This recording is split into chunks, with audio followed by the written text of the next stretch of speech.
বলছিলাম একটু মিউট করে রাখার জন্য।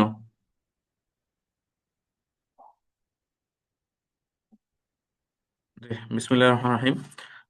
আম, সবাইকে আন্তরিক শুভেচ্ছা এবং মোবারকবাদ জানাচ্ছি। আমাদের এই 19তম শিক্ষক নিবন্ধনের প্রস্তুতি কোর্সে মূলত হচ্ছে আমাদের এই কোর্সটা হচ্ছে সহকারী মৌলভী এবং আরবি প্রভাষকদের জন্য। আমাদের আম, মূলত সাবজেক্ট যে আম, বিষয় সেই বিষয়ে আমাদের মূলত প্রস্তুতি। আর এখানে সাবজেক্টিভ বিষয়ে কথা বলার আগে আমরা একটু নিবন্ধন পরীক্ষার কিছু বিষয়ে কথা বলবো। আমাদের মূলত স্লাইড কয়েকটা বিষয় নিয়ে। একটা হচ্ছে শিক্ষক নিবন্ধন সম্পর্কে আমরা কিছু ধারণা দিব, সিলেবাস পর্যালোচনা, পরীক্ষা পদ্ধতি, মানবন্টন, আমাদের কোর্স মডিউল এবং হচ্ছে কোর্স ফি, এবং হচ্ছে আজকে যারা অংশগ্রহণ করছেন তাদের জন্য আমাদের একটা বিশেষ আহ, ঘোষণা আছে। আপনারা যারা ওরিয়েন্টেশন ক্লাসে, যারা আমাদের ভর্তি হয়ে ক্লাসে উপস্থিত হয়েছেন তারা তো হয়েছেন, আর যারা হচ্ছে ভর্তি হন নাই তাদের জন্য আমাদের একটা বিশেষ ঘোষণা আছে আর কি, ইনশাআল্লাহ। তো শিক্ষক নিবন্ধন সম্পর্কে আমরা একটু সংক্ষেপে কিছু কথা বলে যেতে চাই, যাদের সবার এই বিষয়ে একটা ধারণা আছে। আমি জানি ধারণা আছে বলে আপনারা এই ক্লাসে অংশগ্রহণ করছেন, তারপরও কিছু কথা একটু আম, বলে নেওয়ার প্রয়োজন। প্রথমত হচ্ছে শিক্ষক নিবন্ধনের কিন্তু 18টা নিবন্ধন পরীক্ষা অলরেডি চলে গেছে। এটা 5 সাল থেকে শুরু হলো।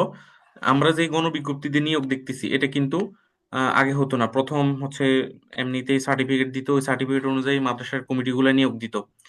পরবর্তীতে 2015 সালে প্রথম গণবিজ্ঞপ্তিটা হয়, এবং এটা কমিটির হাত থেকে এনটিআরসি নিজে এটা নিয়ন্ত্রণ করা শুরু করে, এবং তারা নিজেরাই নিয়োগ দেওয়া শুরু করে। তো কমিটির হাতে হলে যেটা নিয়োগটা অস্বচ্ছ হতো এবং হচ্ছে স্বজনপ্রীতি হতো প্রচুর। তারপর হচ্ছে টাকার লেনদেন হতো, যেটা হচ্ছে মোটামুটি কমে গেছে। এবং কমে গেছে বলতে পুরোপুরি এটা বন্ধ হয়ে গেছে। আম, এই যে আমাদের নিয়োগগুলো হয়েছে, মানে আমার নিয়োগেও, মানে আমি দেখেছি টুকিটাকি খরচ ব্যতীত যেগুলো হচ্ছে প্রয়োজনীয়, এই খরচ ব্যতীত হচ্ছে অন্য কোনো খরচ, অতিরিক্ত কোনো টাকা পয়সা দেওয়া কোনো প্রয়োজন হয় না। এবার অনেক প্রতিষ্ঠানের প্রধানরা অনেক সময় এটা অনেকের থেকে করে। তো অসচেতন থাকার কারণে অনেকে দেয়, আবার সচেতন থাকার কারণে অনেকের কাছ থেকে এই সুবিধাটা তারা নিতে পারে না। যাই হোক, তো প্রথম গণবিজ্ঞপ্তি ছিল 2015 সালে, আর শেষ গণবিজ্ঞপ্তি হচ্ছে এই যে সপ্তম গণবিজ্ঞপ্তি, যেটা 2000 আহ, এটা হচ্ছে 26 সালে এসে যে গণবিজ্ঞপ্তিটা দিছে, এই বিশেষ গণবিজ্ঞপ্তি, এটা হচ্ছে শেষ গণবিজ্ঞপ্তি। এরপরে আর কোনো গণবিজ্ঞপ্তি হবে না। কারণ হচ্ছে আগে এনটিআরসি 1-2 বছর পর পর পরীক্ষা নিত, নেওয়ার পরে একটা গণবিজ্ঞপ্তি দিয়ে ওখান থেকে কয়েকজনকে নিয়োগ দিত। এভাবে করে করে প্রায় আম, 7টা, মোটামুটি তো 7টা গণবিজ্ঞপ্তি গেল আর কি। তো আমরা আরেকটা বিষয় একটু, আপনাদের দৃষ্টিতে নিয়ে আসতে চাই, সেটা হচ্ছে যে 18তম যে নিবন্ধন গেছে, এখানে আবেদনকারী ছিল 18,65,000। অনেক দেশের জনসংখ্যা মনে হয় তো 18 লাখ নেই, মানে ছোট ছোট দেশ যেগুলো। তো 18 লাখ হচ্ছে আবেদনকারী ছিল। সেখান থেকে মানে প্রিলিতে, তখন তো 3টা ধাপ ছিল, প্রিলি, রিটেন এবং হচ্ছে ভাইবা। প্রিলিতে পাশ করে মাত্র 4,79,981 জন। সেখান থেকে রিটেনে রিটেনে পাশ করে 83,000। সেখান থেকে ভাইভাতে উত্তীর্ণ হয় 60,000। সে ভাইভা থেকে 41,627 জন এই যে ষষ্ঠ গণবিজ্ঞপ্তিতে নিয়োগ লাভ করে। তো এখানে এটা, এই পরিসংখ্যানটা কেন দেখালাম, এটা দেখানোর উদ্দেশ্য হচ্ছে এটা, যে আপনার আশেপাশে দেখতেছেন যে অনেকেই পরীক্ষা দিবে, অনেকে, সবাই, প্রত্যেকে, মোটামুটি সবাই নিবন্ধন দিব নিবন্ধন দিব, কিন্তু প্রস্তুতি কয়জনের আছে? কয়জন আসলে গোছানো প্রস্তুতি নেয়?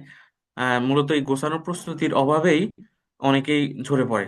তো আমরা আশা করি আজকে যারা জয়েন করছেন প্রত্যেকেই ইনশাআল্লাহ 19তম নিবন্ধনে জয়েন করবেন ইনশাআল্লাহ। আমরা সে প্রত্যাশা রাখি, এবং আমরা সেরকম রিওয়াক একাডেমির পক্ষ থেকে আমরা সেরকম আপনাদেরকে গাইডলাইন দিব ইনশাআল্লাহ। 19তম নিবন্ধন নিয়ে কয়েকটা কথা বলতে চাই, সেটা হচ্ছে যে আগে যে এরকম গণবিজ্ঞপ্তি হতো, বা আগে যেরকম ছিল যে প্রিলিতে পাশ করার জন্য 40 মার্ক পেলে, অর্থাৎ 100-তে 40 পেলে হয়ে যেত, এরপরে রিটেন পরীক্ষা দেওয়া লাগতো। এতে অনেক অনেক যারা ছিল, যারা ঝরে যেত মোটামুটি। আর নিবন্ধন পরীক্ষা তো মূলত হচ্ছে একটা শিক্ষার্থী অনার্স শেষ করছে, মাস্টার শেষ করছে, মানে সেই এক জায়গায় শিক্ষকতা করার মতো যোগ্যতা অর্জন করছে। তারপরে নিবন্ধন পরীক্ষা হচ্ছে মূলত বাদ দেওয়ার পরীক্ষা। তো সেজন্য আমরা এই বাদ দেওয়ার পরীক্ষায় কিভাবে মানে বাসার মধ্যে টিকে যাওয়া যায় সেই কৌশলগুলো শিখিয়ে দিবে। এখানে হচ্ছে আপনার অনেক ভালো অনেক বড় বিশেষজ্ঞ হবেন বিষয়টা এমন না। আমরা কিছু দিক নির্দেশনা দিব, সেগুলোর আলোকে ইনশাল্লাহ আপনারা ভালো করবেন। তো শূন্য পদের বিপরীতে নিয়োগ হবে, মানে ধরা যায় যে 100টা পদ খালি আছে, সে 100টা পদের জন্য 100 জনকে টিকাবে। সে 100 জনের মধ্যে যদি 100 জন জয়েন করলো, 80 জন জয়েন করলে তারাই নিয়োগ পাবে, অতিরিক্ত কাউকে টিকাবে না। যেরকম এই যে কয়েকদিন পরে দেখতে পারেন যে এনটিআরসি এর সামনে আন্দোলন, মানে যারা উত্তীর্ণ হয়েছে কিন্তু নিয়োগ পায় না এরা আন্দোলন করে।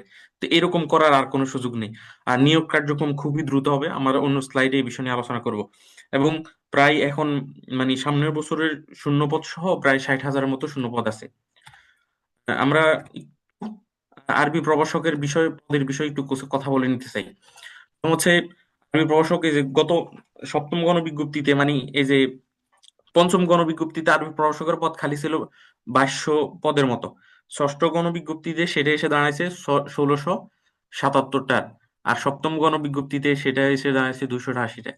তো সামনের গণবিজ্ঞপ্তিতে সর্বোচ্চ গেলে মানে 300 থেকে 400 পদ খালি থাকতে পারে। মানে সামনে তো গণবিজ্ঞপ্তি হবে না, সামনে যে নিয়োগ 19তমতে। তো সেই জন্য বুঝতে পারছেন যে প্রতিযোগিতা কত বেশি কঠিন হয়ে যাচ্ছে। সেজন্য আমাদের প্রস্তুতিটাও সেরকম হওয়া দরকার। আমরা 19তমতে হয়তোবা একটু কম পদ পাবো, সেজন্য আমাদের প্রস্তুতি ভালো হওয়া দরকার। আরবি প্রভাষকের ক্ষেত্রে কি কি সুবিধা সাধারণত পাওয়া যায় আমরা অনেকে জানি, যে নবম গ্রেড, বাকি আরো সাথে কি কি সুবিধা এসব একটু সংক্ষেপে বলি। সেটা হচ্ছে যে নবম গ্রেডে আপনি 22,000 টাকার মতো স্যালারি পাবেন যদি এটা ইয়া হয়, আপনার এই যে সামনে পে স্কেল দিতে পারে। যদি পে স্কেল দেয় তাহলে হচ্ছে এটা প্রস্তাবিত যেটা 45,000 হয়ে যেতে পারে। আর বাড়ি ভাড়া 15%, সেটা হয় 3,300। তারপরে চিকিৎসা ভাতা পাবেন 500। তারপর বছরে 3টা বোনাস পাবেন। বৈশাখী 2 ঈদের বোনাস। তারপরে হচ্ছে বোনাসটা বেতনের মানে বেসিকের 50% দেওয়া হয়। আর শেষে তো অবসর এবং হচ্ছে কল্যাণ ট্রাস্টের একটা সুবিধা আছে, সেটা নিয়োগ হলে তখন জানতে পারবেন। আর ভালো প্রতিষ্ঠান হলে, ভালো নাম্বার হলে ভালো প্রতিষ্ঠানে জয়েন করতে পারেন। ভালো প্রতিষ্ঠান হলে প্রতিষ্ঠান ভেদে কোনো কোনো প্রতিষ্ঠান বেতনের 20%, 40% এবং 50% পর্যন্ত অতিরিক্ত সম্মানী প্রদান করে। এজন্য মানে নিবন্ধনে ভালো নাম্বার পাওয়া একটা গুরুত্বপূর্ণ, ভালো প্রতিষ্ঠান পাওয়া। ভালো প্রতিষ্ঠান অনেক সময় দেখা যায় হচ্ছে স্টুডেন্ট, ভালো স্টুডেন্ট মানে স্টুডেন্ট বেশি আসছে যেসব প্রতিষ্ঠানে, এটা গ্রামের প্রতিষ্ঠান হতে পারে, সেসব প্রতিষ্ঠানে সাধারণত সুবিধা পাওয়া যায় বেশি। তো আমরা একটু আরেকটু বিষয় আলোচনা করতে, সেটা হচ্ছে যে প্রভাষক পদে সাধারণত 5 বছর পর পর একটা ইনক্রিমেন্ট দেওয়া হয় আর কি। 5 বছর পর পরে সরি 5% ইনক্রিমেন্ট দেওয়া হয়। সেটা হচ্ছে প্রতি বছর, মানে বেসিকের 5% ইনক্রিমেন্ট। এবং পদোন্নতি 8 বছর পরে সহকারী অধ্যাপক হওয়া যায় যদি উপরের পদ খালি থাকে। আর সহকারী অধ্যাপক হলে তখন এটা বেতন চলে যাবে ষষ্ঠ গ্রেডে। আর 12 বছর পরে পরে প্রিন্সিপাল হওয়া যায়। আরেকটা বিষয় হচ্ছে 8 বছর পরেও প্রিন্সিপাল হওয়া যায় যদি কারো পিএইচডি ডিগ্রি থাকে। তাহলে সে মানে প্রভাষক হিসেবে 8 বছর অভিজ্ঞতা হলে সেই প্রিন্সিপাল হয়ে যেতে পারবে। আমরা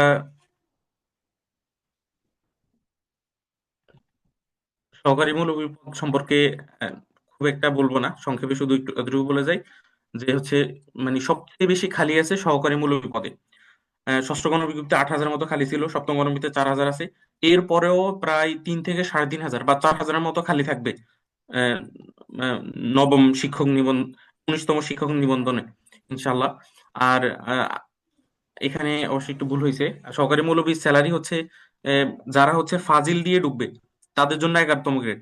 আর যারা হচ্ছে উম, বাংলাদেশের যে বিশ্ববিদ্যালয়গুলো আছে, বিশ্ববিদ্যালয়গুলো থেকে অথবা আরবি বিশ্ববিদ্যালয় অথবা ইসলামী বিশ্ববিদ্যালয় অথবা চট্টগ্রাম অথবা ঢাকা বিশ্ববিদ্যালয়, যে কোনো বিশ্ববিদ্যালয় থেকে 4 বছর অনার্স থাকলে সে 10ম গ্রেড পাবে, অর্থাৎ 16,000। যেটা হচ্ছে এখন যে বর্তমান বেতনের স্কেল সেটাতে 16,000 আর কি। আর আরবি প্রভাষকের যে সকল সুবিধা সেগুলো সরকারি মূল্যবিত্ত পাওয়া যাবে। আর সরকারি মূল্যবির ক্ষেত্রে আহ, একটা বিষয় হচ্ছে যে আহ, সরকারি মৌলবীর ক্ষেত্রে আরবি প্রভাষকে যেরকম দ্রুত প্রিন্সিপাল বা ভাইস প্রিন্সিপাল হওয়া যায়, সরকারি মৌলবীর ক্ষেত্রে এটা একটু লেন্দি প্রসেস। সেটা পদোন্নতির সিস্টেম হচ্ছে 10 বছর পর সহ সুপার হওয়া যায় দাখিল মাদ্রাসার। এরপরে 3 বছর পরে সুপার, এবং এর পরবর্তীতে 5 বছর সুপার হিসেবে দায়িত্ব পালন করার পরে তারপরে প্রিন্সিপাল হওয়ার সুযোগ আছে আর কি। তবে এই ক্ষেত্রে যাদের এমফিল পিএইচডি থাকে তাদের হচ্ছে যে এই অভিজ্ঞতাটা একটু বা এই যে বছরের সময়গুলো, এগুলো একটু তাদের জন্য একটু ছাড় আছে আর কি। আমরা আম, এগুলো নিয়ে আলোচনা করলাম, এটা নিয়ে ধারণা দিলাম এই জন্য যেন আপনার একটা স্পষ্ট ধারণা থাকে যে আপনি কিসের জন্য আবেদন করতেছেন। তাহলে আপনি পড়াশোনার ক্ষেত্রে একটু অনুপ্রেরণা পাবেন। আর আমরা আসি এবার নতুন বিধিমালা কয়েকদিন আগে সরকার দিছে। এই নতুন বিধিমালাতে হচ্ছে যে বছরের শুরুতে অর্থাৎ ফেব্রুয়ারি মাসে শূন্যপদ সংগ্রহ করে সরকার বিজ্ঞপ্তি দিয়ে দিবে, অর্থাৎ এনটিআরসি বিজ্ঞপ্তি দিয়ে দিবে।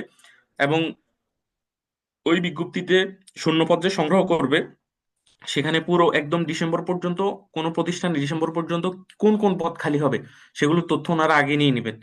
এবং সাথে পরবর্তী 3 বছর কি কি পদ খালি হতে পারে সেটা তথ্যও নেবেন।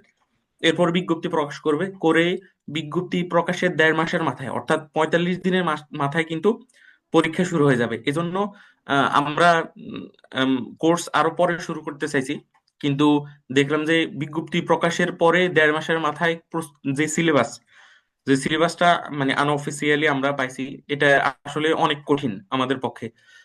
প্রস্তুতি নেওয়াটা কঠিন হয়ে যাবে, সেজন্য আমরা আগ থেকেই কোর্সটা লঞ্চ করছি যেন আপনাদের প্রস্তুতি নিতে সুবিধা হয়। এরপর হচ্ছে আসুন, আগে হতো তিনটা ধাপ, একটা হচ্ছে প্রিলি, রিটেন এবং হচ্ছে ভাইবা। এবার হচ্ছে লিখিত বলতে হচ্ছে মানে এমসিকিউ পরীক্ষাটা বুঝাইছি, এবং হচ্ছে মৌখিক পরীক্ষা হবে। এমসিকিউ হবে 200 নম্বরের।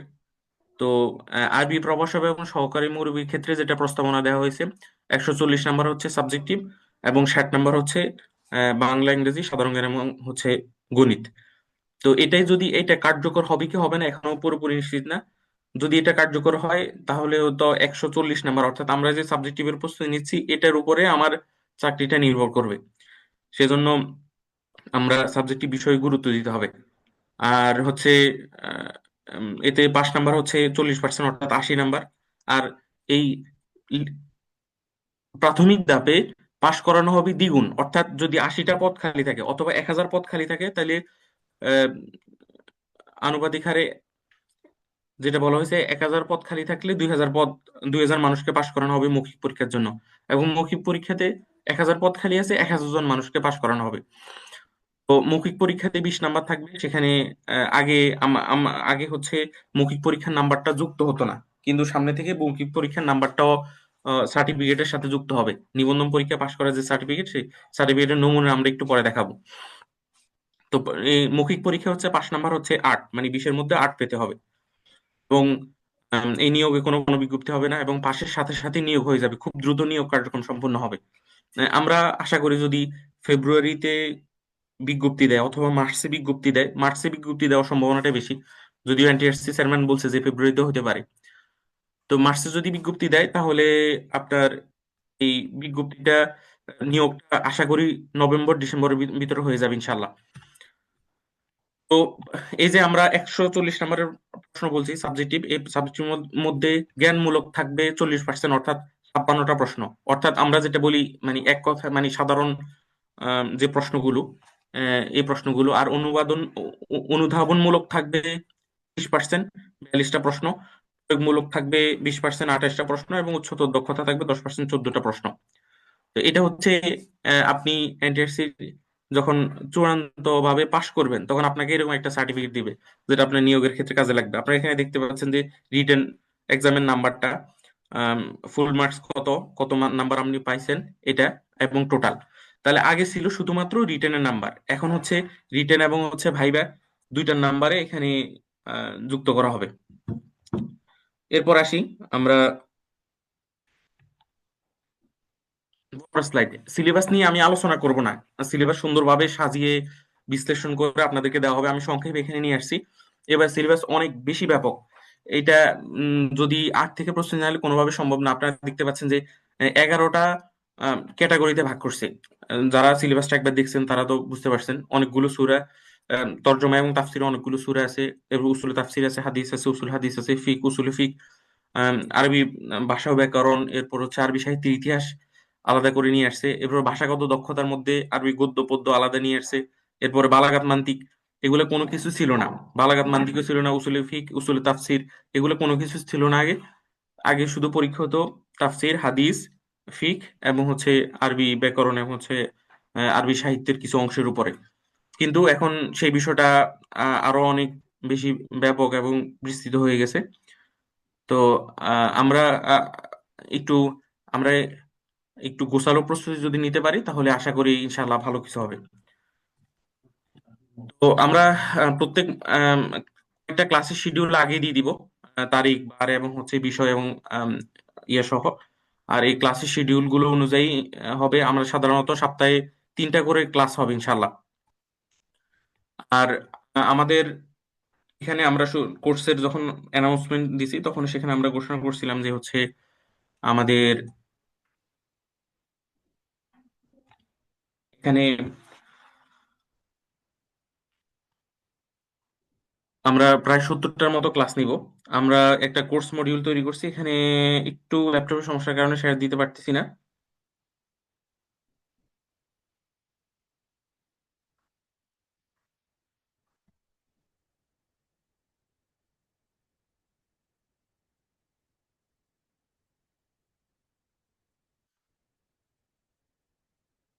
সেখানে আমরা বলছিলাম যে আমাদের 50টা এরকম জুমে লাইভ ক্লাস হবে আপনাদের। তো এক্ষেত্রে আমরা সবগুলো লাইভ ক্লাসের রেকর্ড থাকবে এবং রেকর্ড আমরা সরবরাহ করব। তবে শর্ত আছে রেকর্ডের ক্ষেত্রে। আমরা অনেকেই রেকর্ডের আশায় ক্লাস করি না। আমরা রেকর্ড সরবরাহ করব দুই ভাবে। এক নম্বর হচ্ছে কেউ যদি ক্লাস ভালো করে না বুঝে তিনি এই একাডেমি গ্রুপে নক দিলে অথবা হচ্ছে ইয়েতে নক দিলে আমরা তাকে পার্সোনাল ভাবে রেকর্ড দিয়ে দিব। কিন্তু পাবলিকলি আমরা রেকর্ড দিব, তবে কয়েকটা ক্লাস গেলে একসাথে 3-4টা বা 10টা ক্লাসের রেকর্ড একসাথে দিব তখন। কিন্তু অনেকেই রেকর্ডের আশায় ক্লাস মিস দেন, সেজন্য আমরা রেকর্ড সাথে সাথে যাদের সমস্যা তাদেরকে দেবো, বাকিদেরকে পাবলিকলি না দেওয়ার অর্থাৎ গ্রুপে সবাইকে না দেওয়ার সিদ্ধান্ত নিছি। এবং আমরা আরেকটা বিষয় রাখছি, আশা করি আমি যে বিশ্লেষণ করলাম এখানে বুঝতে পারছেন যে পরীক্ষাটা কেমন হতে পারে। সেখানে আমাদের এমসিকিউ হওয়ার কারণে মুখস্থর যে বিষয়টা ওটা তুলনামূলক কম। আপনি যতটুকু ধারণা নিতে পারেন বা লেখালেখির কোনো বিষয় নাই, সেজন্য আপনাকে পুরো বিষয়গুলো ওইভাবে পড়তে হবে। এমসিকিউর জন্য যেভাবে প্রস্তুতি নিয়ে আমরা অ্যাডমিশনের সময় যেভাবে প্রস্তুতি নিয়েছিলাম, তো সেজন্য আমরা প্রত্যেকটা ক্লাসের শেষে আমরা ক্লাস টেস্ট রাখছি। এটা এটা আমাদের জন্য একটু কষ্ট হয়ে যাবে প্রত্যেকটা প্রশ্ন করা। তারপরেও আমাদের কাছে মনে হয়েছে যে আহ, এটা যদি করা যায় তাহলে সবচেয়ে বেশি ইফেক্টিভ হবে এবং হচ্ছে আপনাদের প্রস্তুতিটা সবচেয়ে ভালো হবে। তো প্রত্যেকটা ক্লাস শেষে ক্লাস টেস্ট থাকবে। এবং আমরা আহ, প্রায় 60টা লেকচার শিট তৈরির কাজ চলতেছে এবং লেকচার শিট গুলো আপনাদেরকে সরবরাহ করব, পিডিএফ শিট। এবং আমরা 11টা সাবজেক্ট যেটা দেখাইছি, এই 11টা সাবজেক্টের জন্য আমরা 11টা আবার সাবজেক্ট টেস্ট নিব। সাবজেক্টটা মনে করেন যে কোরআনের যে বিষয়গুলো এগুলো পড়া শেষ, আমরা কোরআন একটা সাবজেক্ট টেস্ট নিব। এরপর হচ্ছে সর্বশেষ আমাদের কোর্স শেষ হলে আমরা যে 140 নাম্বার, এই 140 নাম্বারের সাথে জেনারেল 60 নাম্বার যেটা যুক্ত করে মোট 200 নাম্বারের উপরে আমরা 5টা মডেল স্পেশাল মডেল টেস্ট নিব ইনশাল্লাহ। এবং আহ, আচ্ছা, শেষে আরেকটা ঘোষণা আছে এই বিষয়ে। এবং পরীক্ষা পর্যন্ত আপনার কোনো বিষয় যদি অস্পষ্ট থাকে ক্লাসের বাইরেও আপনি প্রশ্ন করতে পারবেন। আমাদের ক্লাস প্রায় 1 থেকে 1.5 ঘন্টার ক্লাস হবে। ক্লাস প্রথম হচ্ছে আমরা পরীক্ষা নিব, যে এর আগে লেকচার শিটের উপরে পরীক্ষা হবে। পরীক্ষা হয়তো 10 থেকে 15 মিনিট পরীক্ষা হবে। পরীক্ষা হওয়ার পরে ওই প্রশ্নটা সলভ করে দেওয়া হবে। এই এই ক্ষেত্রে হচ্ছে আধা ঘন্টা সময় যাবে। আর এরপর হচ্ছে 1 ঘন্টা থেকে 1 ঘন্টা 10 মিনিট 15 মিনিট আমাদের ক্লাস হবে। ক্লাস শেষে উন্মুক্ত প্রশ্ন উত্তরের সুযোগ থাকবে। আর ক্লাসের আগেই আমরা শীট দিয়ে দিব। ওই যেদিন যে বিষয়ে ক্লাস হবে সেই বিষয়ে শীট দিয়ে দেওয়া হবে। এবং সবাই সে আলোকে দেখে আসবেন এবং প্রস্তুতি নিয়ে আসবেন, ক্লাসে অংশগ্রহণ করবেন। এবং সাথে সাথে হচ্ছে যে এই পরীক্ষাগুলো ক্লাস টেস্ট গুলো যথাযথভাবে গুরুত্বের সহিত অংশগ্রহণ করলে আপনার প্রস্তুতিটা অনেক বেশি ভালো হবে আর কি। আহ, যদি মোটামুটি নিয়মিত ক্লাসগুলো করতে পারেন এবং হচ্ছে ক্লাস টেস্ট গুলো অংশগ্রহণ করতে পারেন। ক্লাস টেস্টে আমাদের প্রায় 70টা ক্লাসের মধ্যে যদি আপনি ক্লাস টেস্ট গুলো অন্তত অংশগ্রহণ করেন, সেখানে প্রায় 1400 প্রশ্ন আপনার সলভ করা হয়ে যাবে। 1400 প্রশ্ন আপনার শিখা হয়ে যাবে। তো সেই 1400 প্রশ্ন যদি এই বিষয়গুলোর উপরে শিখেন, আপনি ন্যূনতম 60 থেকে 70% প্রশ্ন এখান থেকে কমন পাবেন। আমরা একদমই গুরুত্বপূর্ণ প্রশ্নগুলো ক্লাস টেস্টে দেওয়ার চেষ্টা করব। আর আরেকটা বিষয় হচ্ছে যে আপনাদের উদ্দেশ্যে ঘোষণা, যেটা যারা ক্লাস টেস্টে মানে দুইটা ঘোষণা, এক নাম্বার হচ্ছে যারা এই যে 70টা ক্লাস হবে সবগুলো ক্লাসে রেগুলারলি অংশগ্রহণ করবে, প্রত্যেক দিন ক্লাসে উপস্থিত থাকবে। তার জন্য ঘোষণা হচ্ছে যে আমরা সেখান থেকে একজনকে, যে পুরো ক্লাসে অংশগ্রহণ করবে সেখান থেকে একজনকে পুরোপুরি কোর্স ফি আমরা তাকে ফেরত দিব। সে যদি পুরো সবগুলো ক্লাসে উপস্থিত থাকে তাহলে আমরা তার কোর্স ফি ফেরত দিব, এটা ঘোষণা দিচ্ছি। এবং সাথে সাথে হচ্ছে যারা ক্লাস টেস্ট গুলোতে নিয়মিত অংশগ্রহণ করবে, সর্বোচ্চ নাম্বার যারা পাবে টোটাল সবগুলো ক্লাস টেস্ট মিলে আমরা তিনজনকে পুরস্কৃত করব। মডেল টেস্ট গুলোতে যারা ভালো করবে তাদেরকে পুরস্কৃত করব। এবং সর্বাত্মক আমাদের সহযোগিতা থাকবে আপনাদের প্রস্তুতির জন্য। আমি আবার রিপিট করতে চাই, যেহেতু আরবি প্রভাষকের ক্ষেত্রে আহ, শূন্যপদ অনেক কম, সেজন্য আমাদের প্রস্তুতি নেওয়ার জন্য এখন আর চিন্তা ভাবনা করবো যে ভর্তি হব কি হব না, সেজন্য এরকম চিন্তা ভাবনা করার সুযোগ নেই, আমাদের ভর্তি হয়ে যেতে হবে। তো এই এই এই হচ্ছে আমার আজকের আলোচ্য বিষয়। আমরা মূল ক্লাসে চলে যাব। তবে ক্লাস শেষে আপনাদের জন্য একটা ঘোষণা আছে, শেষ পর্যন্ত যারা থাকবেন তারা ইনশাল্লাহ ঘোষণাটা শুনবেন। কোর্স ফির উপরে আপনাদের জন্য বিশেষ ডিসকাউন্ট থাকবে আজকে যারা অংশগ্রহণ করছেন তাদের জন্য ইনশাল্লাহ। আর এই ডিসকাউন্টটা আগামীকালকে সন্ধ্যার মধ্যে যারা ভর্তি হবে তাদের জন্য প্রযোজ্য হবে। সেজন্য আহ, যারা ক্লাস করবেন ক্লাসের শেষে ইনশাল্লাহ আমরা বিষয়টা ঘোষণা দিব। আসসালামু আলাইকুম রহমতুল্লাহ। আর এখানে এখন আমাদের আরবির উপরে ক্লাস হবে। আর ক্লাসটা পরিচালনা করবেন আমাদের আরবি বিভাগের, আমাদের রিওয়াক একাডেমির আরবি বিভাগের শিক্ষক জনাব আল ফায়েদ। আমি ওনাকে স্ক্রিন শেয়ার করে ক্লাসটা নেওয়ার জন্য অনুরোধ করছি।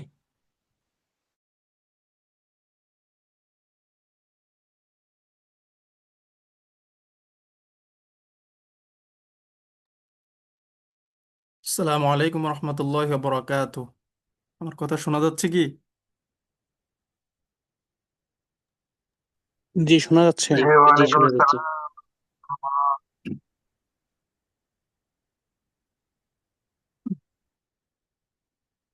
আলহামদুলিল্লাহ আলহামদুলিল্লাহ আল্লাযী ওয়াকাফা ওয়া সালামুন আলা ইবাদিহি আল্লাযীনা ইসতাফা, আম্মা বা'দ। রেওয়াক একাডেমি কর্তৃক আয়োজিত কিংবা পরিচালিত 19তম শিক্ষক নিবন্ধন প্রস্তুতি কোর্সে আজকে যারা উপস্থিত হয়েছেন সকলকে স্বাগত জানাচ্ছি। আজকে আপনারা ইতিমধ্যে আমাদের রেওয়াক একাডেমির সম্মানিত পরিচালক এনামুল হক নাবিল ভাই আপনাদের সামনে খুব সংক্ষেপে নিবন্ধনের যে প্রক্রিয়া প্রসেস এবং আমাদের যে কারিকুলাম কিংবা আমাদের যে মডিউল সেটা সংক্ষেপে আপনাদের সামনে আলোচনা করার চেষ্টা করেছি। আমি যেহেতু আজকে আমাদের একটু উন্মুক্ত ক্লাস, সেই উন্মুক্ত ক্লাসে আমি আরবি ক্লাসটা আপনাদের প্রথম লেকচার যেটা যতটুকু পারি আপনারা থাকেন যতক্ষণ, ইনশাল্লাহ আমি আপনাদের সাথে থাকার চেষ্টা করব। আর হচ্ছে আরবি ক্লাসটা আসলে কেন নিচ্ছি, যে আমাদের তো প্রায় 11টি সাবজেক্ট রয়েছে। আরবিটা হচ্ছে আমরা যখন শিক্ষক নিবন্ধন পরীক্ষা অবতীর্ণ হব, তো সেক্ষেত্রে আমাদের ফাউন্ডেশন যেটি প্রয়োজন, যে যার উপর ভিত্তি করে আমরা বাকি 10টি সাবজেক্ট ভালোভাবে প্রস্তুতি নিব, সেক্ষেত্রে আমাদের আরবিটা খুবই প্রয়োজন। কেন প্রয়োজন? যে 11টি সাবজেক্টের মধ্যে কোনো বাংলা সাবজেক্ট নেই। এবং একটি কথা শোনা যাচ্ছে যে 19তম শিক্ষক নিবন্ধনের আরবি প্রভাষকের পরীক্ষাটির কোশ্চেনের ভার্সনটা হবে ইংলিশ, সরি অ্যারাবিক, যতটুকু শোনা যাচ্ছে আর কি, যে আরবিতে প্রশ্ন হবে। যদি হয়ে যায় তাহলে আমরা যদি কোরআনও পড়ি, আমি যদি হাফেজও হই, কিন্তু আমি তো আরবি ধরতে পারবো না। তো সেক্ষেত্রে আমাদের আরবি জানাটা সবচেয়ে বেশি প্রয়োজন, এক নম্বর বিষয়। দ্বিতীয়ত হচ্ছে আমি যদি কোরআন পড়তে যাই, হাদিস পড়তে যাই, বা উসুলুল ফিক পড়তে যাই, বালাগাত মানতিক পড়তে যাই, তাহলে আমাকে আরবিটাই মাথায় রাখতে হবে, কারণ আমি অনুবাদ করতে পারবো না আরবি ছাড়া। সেজন্য আসলে আমরা আরবিটাকে এখানে বেছে নিয়েছি। আচ্ছা, তো আজকে আমরা আরবির প্রথম লেকচার সম্পর্কে আলোচনা করব। আমরা আরবি কাওয়ায়েডটা একটু জানার চেষ্টা করব আজকে।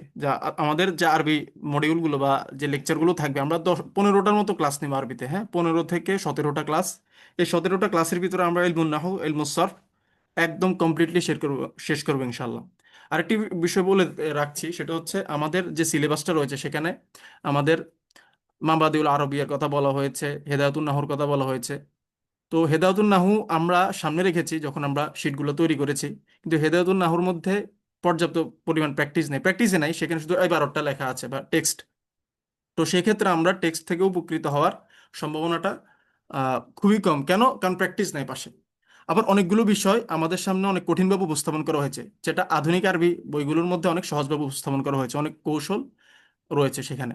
তো আমরা কয়েকটি বইকে সামনে রেখে আসলে আমাদের শিটগুলো আমরা তৈরি করেছি। তো আমার নাম মোহাম্মদ আল ফায়েদ। আমি ইসলাম বিশ্ববিদ্যালয় থেকে অনার্স শেষ করেছি।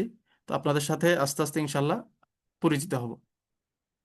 তো আমরা লেকচার 1-এ বেশি কিছু আলোচনা করব না। আমরা ইলমুন নাহুর পরিচয়, কালিমা নিয়ে জানবো, এবং এগুলোর একদম বেসিক যে বিষয়গুলো সেগুলো আমরা জানার চেষ্টা করব। প্রথম কথা হচ্ছে আমরা যে পরীক্ষায় অবতীর্ণ হব সেখানে আমাদেরকে আসলে মানে ইনসাইট গুলো জানার চেষ্টা করবো আমাদের মধ্যে, যে আসলে এসএম কত প্রকার, ফেল কত প্রকার, এই বিষয়গুলো আমাদের জানতে কম চাওয়া হবে। কারণ এগুলোর মাধ্যমে একজন ভালো, যিনি আরবি জানেন, তার যোগ্যতা ভালোভাবে প্রতিফলিত হয় না। কারণ আহ, আমি বলতে পারি যে মারেফা চেনার জন্য আমার 5টা প্রতীক বা চিহ্নের প্রয়োজন, 7টা প্রতীকের চিহ্নের প্রয়োজন হয়, বা আলামত 60টি। এই 60টি তো সবাই বলতে পারবে, কিন্তু এটার যে প্রয়োগ বা প্রায়োগিক ব্যবহার, এটা আসলে আপনি যদি আরবির ভিতরে না ঢুকেন তাহলে এটা বলতে পারবেন না। সো আমরা যখন শিটগুলো পড়বো, আমরা তথ্য মুখস্থ করব, কিন্তু প্রকার, তারপরে এটা কাকে বলে, এই ধরনের কোশ্চেন সাধারণত আসে না। আসে কোনটি? আইডেন্টিফাই বা এটা নির্ণয় করো, হ্যাঁ, এটাতে আইন করো, এই বিষয়গুলো সবচেয়ে বেশি আসে। তো আইনমুন নাহু সংক্ষিপ্ত পরিচয় যদি আমি বলি, যে নাহু শব্দের অর্থ হচ্ছে কোনো দিকে ঝুঁকে পড়া, আল মাইলু ইলা শাইই, কোনো দিকে ঝুঁকে পড়া। আল কসদু, বা কোনো কিছুর ইচ্ছা করা বা উদ্দেশ্য করা। আবার নাহু অর্থ হচ্ছে অনুরূপ, মিথলুন, ফিরিয়ে নেওয়া, আসরফু, অথবা আসাইরু আলা ইথি আহাদিন, অথবা কারো পদাঙ্ক অনুসরণ করে চলা। তো নাহুবিদরা, আমি সামনে আরো বলছি, নাহুবিদরা এই জন্য, যেহেতু আরবদের কথার পদ্ধতি কিভাবে বলে, আরবরা কথা কিভাবে বলে, কোন বাক্য শৈলী বা ভাষা শৈলী ব্যবহার করে, কোন শব্দের কাঠামোর মাধ্যমে তারা বাক্য বর্ণনা করে, এই জন্য এটাকে নাহু বলা হচ্ছে। কেন? কারণ আমরা আরবদের কথার পদাঙ্ক অনুসরণ করি, এই জন্য আসাইরু আলা ইথরি আহাদিন। আচ্ছা, এটা হচ্ছে নাহুর শাব্দিক অর্থ। পারিভাষিক অর্থের কথা যদি বলি, তাহলে বলতে পারি আমরা যে এটি এমন একটি শাস্ত্র যার মাধ্যমে মরব এবং মাবনি এর দৃষ্টিকোণ থেকে কালিমার শেষ অবস্থা সম্পর্কে জানা যায়। এখন আপনাদের প্রশ্ন আসবে, আসলে মরব এবং মাবনি কি? সেটা আমাদের আলাদা লেকচার রয়েছে, সেখানে আমরা পড়বো। তবে এতটুকু মনে রাখেন যে আমরা যেমন বাংলায় কথা বলি যে আমি, ঠিক আছে, তুমি করেছ, আমি করেছি, এই যে কখনো করেছো কখনো করেছি, বা আমি করব, এই যে করা শব্দটা থেকে, কর ধাতু থেকে যে অনেকগুলো শব্দ তৈরি হচ্ছে, এই যে কখনো সাবজেক্টের কারণে, বা আমরা বলতে পারি সর্বনামের কারণে পরিবর্তন হচ্ছে। এই যে পরিবর্তন হওয়া, বাংলায় আরবিতে যে পরিবর্তন হচ্ছে, এটাকে মরব বলা হয় শেষে, আমেলের কারণে। আর যদি পরিবর্তন না হয় মাবনি, তো এই দুই বিষয়ের দৃষ্টিকোণ থেকে আমরা যখন একটি কালিমার শব্দের শেষ অবস্থা সম্পর্কে জানবো, সেটাকে বলা হয় নাহু। ঠিক আছে? আচ্ছা। আর নাহু কি নিয়ে আলোচনা করে, তারপর সরফ কি নিয়ে আলোচনা করে, সেটা আমরা সামনে দেখব। তো নাহুর আসলে আহ, জনক কাকে বলা হয়? তো প্রখ্যাত তাবি আবুল আসওয়াদ আদ দুয়ালি এর সম্পর্কে আমরা জানি যে তাকে নাহুর জনক হিসেবে স্বীকৃতি দেওয়া হয়। মৃত্যু হচ্ছে 69 হিজরি। তিনি তিনি আলী ইবনু, আচ্ছা,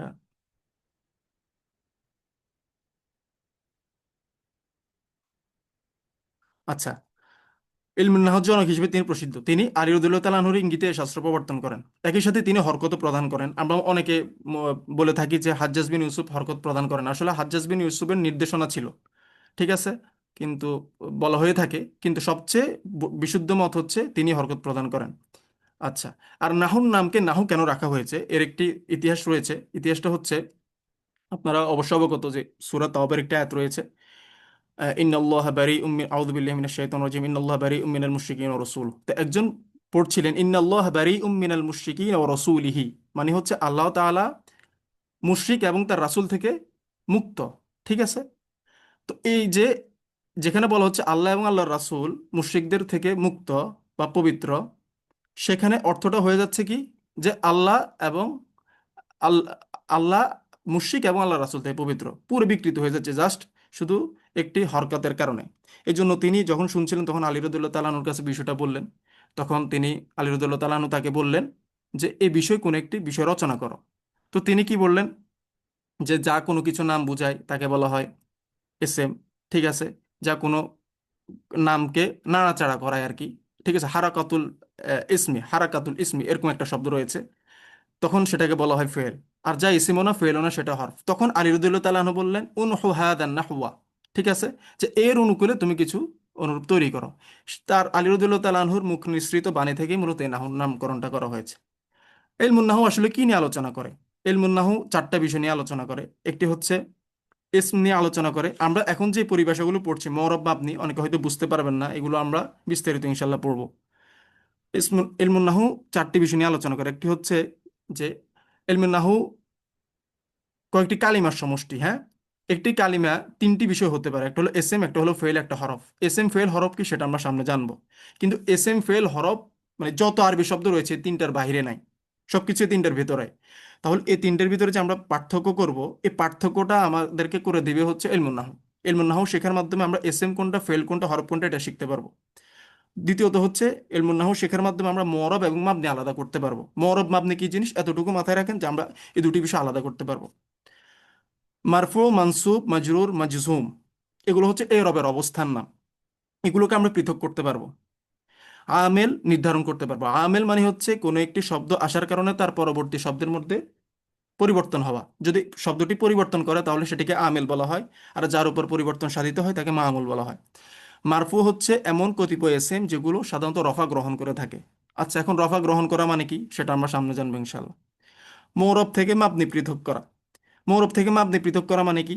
মৌরব মানে হচ্ছে কোনো শব্দের শেষ অবস্থার পরিবর্তন সাধিত হওয়া, এটাকে মৌরব বলে। আবার মাবনি হচ্ছে শেষ আমেলের কারণে যদি শেষ অবস্থা পরিবর্তন না হয় সেটাকে মাবনি বলা হয়। আচ্ছা, এগুলো আমরা বিস্তারিত জানবো। আরেকটি শব্দ শব্দ আমরা শুনে থাকি সেটা হলো সরফ। আসলে সরফ কি আর নাহু কি? নাহুটা হচ্ছে, আচ্ছা আগে সরফ বলি। সরফ কালিমার গঠন নিয়ে আলোচনা করে, মানে হচ্ছে যে আরবি ভাষায় কোনো একটি শব্দ অর্থবোধক একক শব্দ, একটি অর্থবোধক একক একক শব্দের যে ডাইমেনশনগুলো থাকতে পারে, ঠিক আছে, এটা এটা কিভাবে গঠন করা হয়। যেমন আমি কর থেকে কখনো করা বলছি, কখনো করি বলছি, কখনো করে বলছি, কখনো করব বলছি, কখনো করবা বলছি। এই যে শব্দ নিয়ে আলোচনা করে সরফ, ঠিক আছে। আর এই সরফের মধ্যে মরব মাবদের কোনো আলোচনা নাই, ঠিক আছে। আর নাহুটা হচ্ছে এমন একটি শাস্ত্র যেটি বাক্য নিয়ে আলোচনা করে, বাক্যের অন্তর্গত যে সকল পদ রয়েছে পদের অবস্থা সম্পর্কে আলোচনা করে।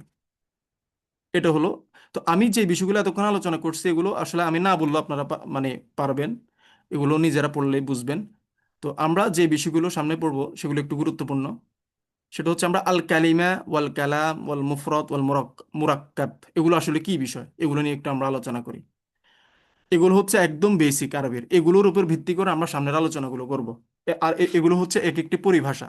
এই পরিভাষাগুলো যদি আমাদের মাথায় না থাকে তাহলে আমরা যখন সামনের ক্লাসগুলো করব তখন এই পরিভাষাগুলো সবচেয়ে বেশি ইউজ করব, ব্যবহার করব আমরা। যদি আমরা এই বিষয়গুলো মাথায় না রাখি তাহলে সামনের ক্লাসগুলো আমাদের ধরতে কষ্ট হয়ে যাবে। যে কোনো বিষয়ের কিছু পরিভাষা থাকে, সেটা আপনি কোরআন পড়েন, হাদিস পড়েন, ফিক পড়েন, ওই পরিভাষাগুলো মাথায় রাখতে হয়। তেমনি আল কালিমা ওয়াল কালাম ওয়াল মুফরাদ ওয়াল মুরাক্কাব এগুলো পরিভাষা। কালিমা মানে কি? কালিমা দ্বারা উদ্দেশ্য হচ্ছে কথা বা বাণী, হ্যাঁ। যে আমি যে কথা বলছি এখন এগুলো এক একটা কালিমা। যেমন আল কালিমাতু তাইয়্যিবাতু সাদাকা, রাসূল সাল্লাল্লাহু আলাইহি ওয়াসাল্লাম একটি হাদিস যে উত্তম কথা হচ্ছে সদকা স্বরূপ, হ্যাঁ। তো উত্তম কথা, কথা মানে কি? এখানে এসএম ফেল হরফ না, কথা মানে হচ্ছে আমি যে কথাগুলো বলি সেগুলো হচ্ছে কালিমা। এগুলো হচ্ছে, এটা হচ্ছে কালিমা শাব্দিক অর্থ। পরিভাষায় কালিমা কি? কালিমা হচ্ছে অর্থবোধক একক শব্দ। অর্থবোধক একক শব্দ। আচ্ছা, অর্থবোধক একক শব্দ কালিমার সংজ্ঞা বলা যায় কৌলুন মুফরদুন। কৌলুন মুফরদুন। আমরা সেদিকে আসছি, আপনারা জানেন যে কালিমার সংজ্ঞা আপনারা জেনে থাকবেন। আল কালিমাতু লফযুন উদিয়া লিমাআনান মুফরদিন। কালিমা হচ্ছে এমন অর্থবোধক শব্দ যাকে একক শব্দের জন্য গঠন করা হয়েছে। আচ্ছা, তাহলে কৌলুন মানে কি আসলে? কৌলুন মানে হচ্ছে এমন কথা যার অর্থ রয়েছে। আবারও বলছি, কওলুন মানে হচ্ছে আমি যে এই যে এখন কথা বলছি এটার একটা একটা অর্থ রয়েছে, আপনারা বুঝছেন আমার কথাটা, এটাকে বলে কওলুন। কিন্তু আমি যদি এমন কোনো কথা বলি যার অর্থ নাই, যেমন আমি দ আগুন বললাম, দ আগুন, মনে করেন, এর মানে কি আপনারা বুঝেন না, এটাকে বলে লাফস। লাফস মানে হচ্ছে আমার মুখ থেকে যাই বের হয় সেটা অর্থবোধক হোক বা অর্থহীন হোক, এটাকে লাফস বলা হয়, ঠিক আছে। আর কালিমা মানে হচ্ছে যেটা, এটা হচ্ছে লফস, ঠিক আছে, এ লফস। আর যেটা আমি মানে বলছি কিন্তু এটার অর্থ রয়েছে সেটাকে বলে কৌল। আর মুফরদ মানে কি? মুফরদ মানে এখানে আমরা মুফরদ মানে এক বচন না, অনেকে হয়তো এক বচন ভাববেন। মুফরদ মানে হচ্ছে এমন শব্দ যেটাকে ভাঙলে তার এক একটা অংশ এক একটা অর্থ বোঝায় না, সেটাকে মুফরদ বলা হয়। যেমন কিতাবুন, কিতাবুনের মধ্যে কি কি রয়েছে? কাফ, তা, আলিফ, বা। অথবা জাইদুন, জাইদুনের মধ্যে কি রয়েছে? জা, ইয়া, দাল। এখন জার অর্থ কি? কোনো অর্থ নাই। ইয়ার অর্থ কি? কোনো অর্থ নাই। দালের কোনো অর্থ নাই। এই যে জাইদুন শব্দটা, এটাকে ভাঙলে কোনো অর্থ পাওয়া যায় না, এজন্য এটাকে বলা হয় মুফরদ। ঠিক আছে? যদি অর্থ পাওয়া যেত, যেমন আমি যদি বলি কলামু জাইদিন, জাইদের কলম, তাহলে কলামু জাইদিন এটি একটি বাক্য, এটাকে যদি আমি ভাঙি বা ভেঙে ফেলি, তাহলে জাইদুন থাকতেছে আর কলামুন থাকতেছে। এই যে কলামুনের অর্থ কলম, জাইদুনের অর্থ জাইদ, তার মানে এটা মুফরদ হবে না, এটা অন্য কিছু হবে। ঠিক আছে? তাহলে মুফরদটা হচ্ছে আমি একটা শব্দকে ভেঙে ফেললে যদি তার এক একটা জুজ, এক একটা অংশ কোনো অর্থকে নির্দেশ না করে, সেটাকে মুফরদ বলা হয়। আর কওলুন মানে কি বললাম? মুখ থেকে যা বের হয় তা না, মুখ থেকে যা বের হয় সেটা যদি অর্থবোধক হয়, সেটাকে বলা হয় কওল। যেমন দেখেন কিতাবুন একটি বই, এটার একটা অর্থ রয়েছে, তাই না? আবার কিতাবুনকে ভাঙলে কোনো অর্থ থাকে না, এই জন্য এটাকে কালিমা বলবো। ঠিক আছে? এটা হলো নাহুর পরিভাষায় বলতেছি আমি কিন্তু। জাইদুন, এটার একটা অর্থ রয়েছে, এটাকে ভাঙলে কোনো অর্থ থাকে না, যার কোনো অর্থ নেই। কলামুন একটি কলম, এটার একটা অর্থ রয়েছে, কলমকে ভাঙলে কোনো কিছু থাকে না, কফের কোনো অর্থ নাই, লামের কোনো অর্থ নাই। ঠিক আছে? এই যে আমি এখানে লিখে দিয়েছি, কৌল দ্বারা অর্থবোধক শব্দ উদ্দেশ্য। আর মুফরদ হলো এমন একক শব্দ যাকে ভাঙলে তার ভগ্নাংশগুলো স্বতন্ত্র কোনো অর্থ প্রকাশ করে না। এটা আমি একটু একটু পরিভাষায় লিখেছি আপনাদের জন্য। এবার আসি, আমরা ছোটবেলা থেকে যে সব বাক্যটি শুনে এসেছি, কালিমের সর্বাধিক প্রসিদ্ধ আরবি সংজ্ঞা হলো আল কালিমাতু লাফযুন উদি আলিমা আনান মুফরদিন। ঠিক আছে? আচ্ছা, আল কালিমাতু লাফযুন, কালিমা হচ্ছে এমন একটি শব্দ। তাহলে লাফজুন মানে কেমন শব্দ? যার কোনো অর্থ নাই। হ্যাঁ? বা অর্থ থাকতেও পারে। লাফজুন মানে হচ্ছে মা ইয়াতালাফাযু বিহিল ইনসান, মানুষ যাই উচ্চারণ করে, সেটা অর্থ থাকুক বা না থাকুক। আচ্ছা, তাহলে লাফজুন হচ্ছে এমন শব্দ যার অর্থ থাকতেও পারে নাও পারে, কিন্তু পরে কি বলা হচ্ছে? আচ্ছা, লাফজের দুটি অর্থ রয়েছে। হ্যাঁ? একটাকে বলা হয় মাউদু, আর একটাকে বলা হয় মুহমাল। মাউদু, লাফজুন মাউদু সমান কওলুন, মানে কওলুন মানে তো অর্থবোধক শব্দ। আর লাফজুন মানে হচ্ছে এমন শব্দ যেটার অর্থ থাকতেও পারে নাও পারে, কিন্তু যখন আমি লাফজুন মাউদুন বলছি, তখন এটার অর্থ হয়ে যাচ্ছে কওলুন, মানে যেটার অর্থ রয়েছে। তাহলে লাফজুন মাউদুন মানে কি? যেটা, যেটার অর্থ রয়েছে। আর আরেকটা প্রকার রয়েছে লফজের, সেটা হচ্ছে মুহমালুন। মুহমাল মানে হচ্ছে অর্থহীন। তাহলে লাফজুন মাউদুন সমান সমান কওলুন। আর লাফজুন মুহমালুন, এর মানে হচ্ছে অনর্থক শব্দ। আমি একটি শব্দ বলছি যেটা মুফরদ হতে পারে, কিন্তু সেটার কোনো অর্থ নাই। আচ্ছা, তাহলে লাফজুন উদি আলী মানান, যাকে অর্থের জন্য গঠন করা হয়েছে, তার মানে যেটাকে অর্থের জন্য গঠন করা হয় সেটাই তো কওল। ইবনু হিশাম উনি মূলত কওলুন মুফরাদুন এই দুটি শব্দে কালিমা সংজ্ঞা শেষ করে ফেলেছেন। হ্যাঁ, আপনারা যদি কতরুন নাদা বাল্লুস সদা এই বইটা পড়ে থাকেন তাহলে পাবেন। আর আল কালিমাতু লাফজুন, এই লাফজুন শব্দ আনার কারণে অতিরিক্ত দুটি শব্দ আনা লাগছে, সেটা হচ্ছে উদি আলী মানান, যে যাকে অর্থের জন্য গঠন করা হয়েছে। মুফরদিন, মুফরদুনও বলা যায়, সমস্যা নাই। মুফরদুন মানে হচ্ছে একক শব্দ। একক শব্দ মানে কি? এক বচন না। একক শব্দ মানে হচ্ছে যাকে ভাঙলে তার স্বতন্ত্র কোনো অংশ কোনো অর্থ প্রকাশ করে না। ইতিমধ্যে আমি সেটি আপনাদের সামনে ক্লিয়ার করেছি। আশা করি আপনারা কালিমাটা বুঝছেন। তাহলে কালিমা মানে কোনো শব্দ না, নাহুর পরিভাষায় কালিমা হচ্ছে এমন শব্দ যার অর্থ রয়েছে। এক নম্বর শর্ত। দুই নম্বর শর্ত হচ্ছে যেটি একক শব্দ। একক শব্দ মানে কি? যাকে ভাঙলে তার স্বতন্ত্র হরফগুলো কোনো অর্থ নির্দেশ করে না। দুই নম্বর আল কালিমু, কালিমু একটা শব্দ আপনারা শুনে থাকবেন, এই যে আল কালিমু, কাফের উপর জবর, তারপরে জের, তারপরে পেশ। কালিমু মানে হচ্ছে তিন বা ততোধিক শব্দ নিয়ে গঠিত শব্দ। সেটা পরিপূর্ণ হতে পারে, অপরিপূর্ণ হতে পারে। আচ্ছা, কালিম হতে হলে সেখানে মিনিমাম তিনটা শব্দ থাকতে হবে। হ্যাঁ? আচ্ছা, তিনটা শব্দ থাকতে হবে। তারপর আমি রেখেছি, চাই সেটি পরিপূর্ণ হোক কিংবা না হোক। হ্যাঁ? বা নাকেস হোক। পরিপূর্ণ মানে কি আসলে? আমি আগে আপনাদেরকে বাংলা ভাষায় বলি। পরিপূর্ণ, এটা আমি বাংলা শাব্দিক অর্থে বুঝলে হবে না। পরিপূর্ণ মানে হচ্ছে আমি যখন আপনাকে একটা কথা বলছি, কথা বলার পরে যদি আমার কথাটা পরিপূর্ণ হয়, মানে আপনার আর কোনো প্রশ্ন করার প্রয়োজন না হয়, যে আপনি বুঝে ফেলছেন কথাটা, সেটাকে বলা হয় তাম। যেমন আমি যদি বলি, আমি এক কাপ আমি এক কাপ কফি খেয়েছি বা চা খেয়েছি, এটা বলার পর কিন্তু আপনার, মানে আমি কি বলতে চাচ্ছি সেটা সম্পর্কে আপনার কোনো প্রশ্ন থাকবে না। বা কিন্তু আমি যদি বলি আমি এক কাপ, আমি এক কাপ বলার পর আপনার শুনতে মন চাচ্ছে যে আপনি এক কাপ কি করছেন। হ্যাঁ, এক কাপ কি চা খেয়েছেন, না কফি খেয়েছেন, না পানি খেয়েছেন? হ্যাঁ, একটা প্রশ্ন থেকে যায়। বা আপনি পরিপূর্ণ হচ্ছেন না। এটাকে বলা হয় নাকেস। নাকেস মানে হচ্ছে বক্তার কোনো অপরিপূর্ণ কথা, যেটা বলার পর যিনি শ্রোতা রয়েছেন তার স্বস্তি ফিরে না, মানে তিনি স্বস্তি ফিরে পান না তার কথার, এটাকে বলে না কেসুন। আর তাম্মুন মানে হচ্ছে যে কথাটা বলার পর শ্রোতা পরিতৃপ্ত হয়, যে আপনার কথাটা পারফেক্ট হয়েছে, পরিপূর্ণ হয়েছে। তাহলে আল কালিম শর্ত হচ্ছে যেখানে তিন বা ততোধিক শব্দ থাকবে এবং সেটা পরিপূর্ণ হোক অপরিপূর্ণ হোক। আমি দুইটা উদাহরণ দিচ্ছি। আল্লাহু লাতীফুম বিইবাদিহি, আল্লাহ সূক্ষ্মদর্শী তার বান্দা সম্পর্কে। এখানে দেখেন আল্লাহ একটি শব্দ, লাতিফুন আরেকটি শব্দ, বিইবাদিহি আরেকটি শব্দ, এই তিনটা যেহেতু হয়েছে এই জন্য এটা কালিম বলবো আমি। কিন্তু দেখেন সাউফা ইলা নাযহাবু, সাউফা ইলা নাযহাবু আরবি বাক্যের গঠন অনুযায়ী এটা কোনো বাক্যই না, ঠিক আছে? কিন্তু এখানে তিনটি শব্দ কিন্তু রয়েছে, সাউফা ইলা নাযহাবু, এটাকে আমি কালিম বলবো যদিও এটা অপরিপূর্ণ, কারণ আমার কালিমের সংজ্ঞার মধ্যে রয়েছে তিনটি শব্দ থাকলেই সেটা কালিম, সেটা পরিপূর্ণ হোক বা না হোক। সাউফা মানে শীঘ্রই, ইলা মানে দিকে, না যাবো, আমরা যাব, শীঘ্রই দিকে যাব, এটা হয় না আসলে আরবি বাক্যে। আচ্ছা, এবার আমরা বলি কিতাবুর রশিদিন, এই বাক্যটি মুফরদ নয়, কেননা এটি একক শব্দ নয়। দেখেন তো, কিতাবুন এটার একটা অর্থ রয়েছে, রশিদুন তাও একটা অর্থ রয়েছে, রশদ একজন ব্যক্তির নাম, হ্যাঁ, কিতাবুন একটি বস্তু, মানে বস্তুর নাম, বইয়ের নাম। কিন্তু এটাকে যদি ভাঙ্গেন, এটা ইদফাতের অবস্থায় রয়েছে, ইদফাত, মুদফ, মুদফুন ইলাই, এগুলো কি সেগুলো আমরা পরে বুঝবো। তবে কিতাবুর রশিদিনের অর্থ হচ্ছে রাশেদের বইটি। তো রাশেদের বইটি, এটাকে যদি আমি ভেঙে ফেলি তাহলে কিতাবুন থাকছে, রশিদুন থাকছে। কিতাবুনের একটা স্বতন্ত্র অর্থ থাকছে, রশিদুনের আরেকটি স্বতন্ত্র অর্থ থাকছে, এর জন্য এটাকে আমি মুফরদ বলবো না, ঠিক আছে? কারণ এটাকে ভাঙ্গা যায়, যেহেতু এটাকে ভাঙলে এটার পরিপূর্ণ অর্থ থাকছে স্বতন্ত্র অংশগুলোর, এর জন্য এটাকে আমি মোরাক্কাব বলবো, ঠিক আছে?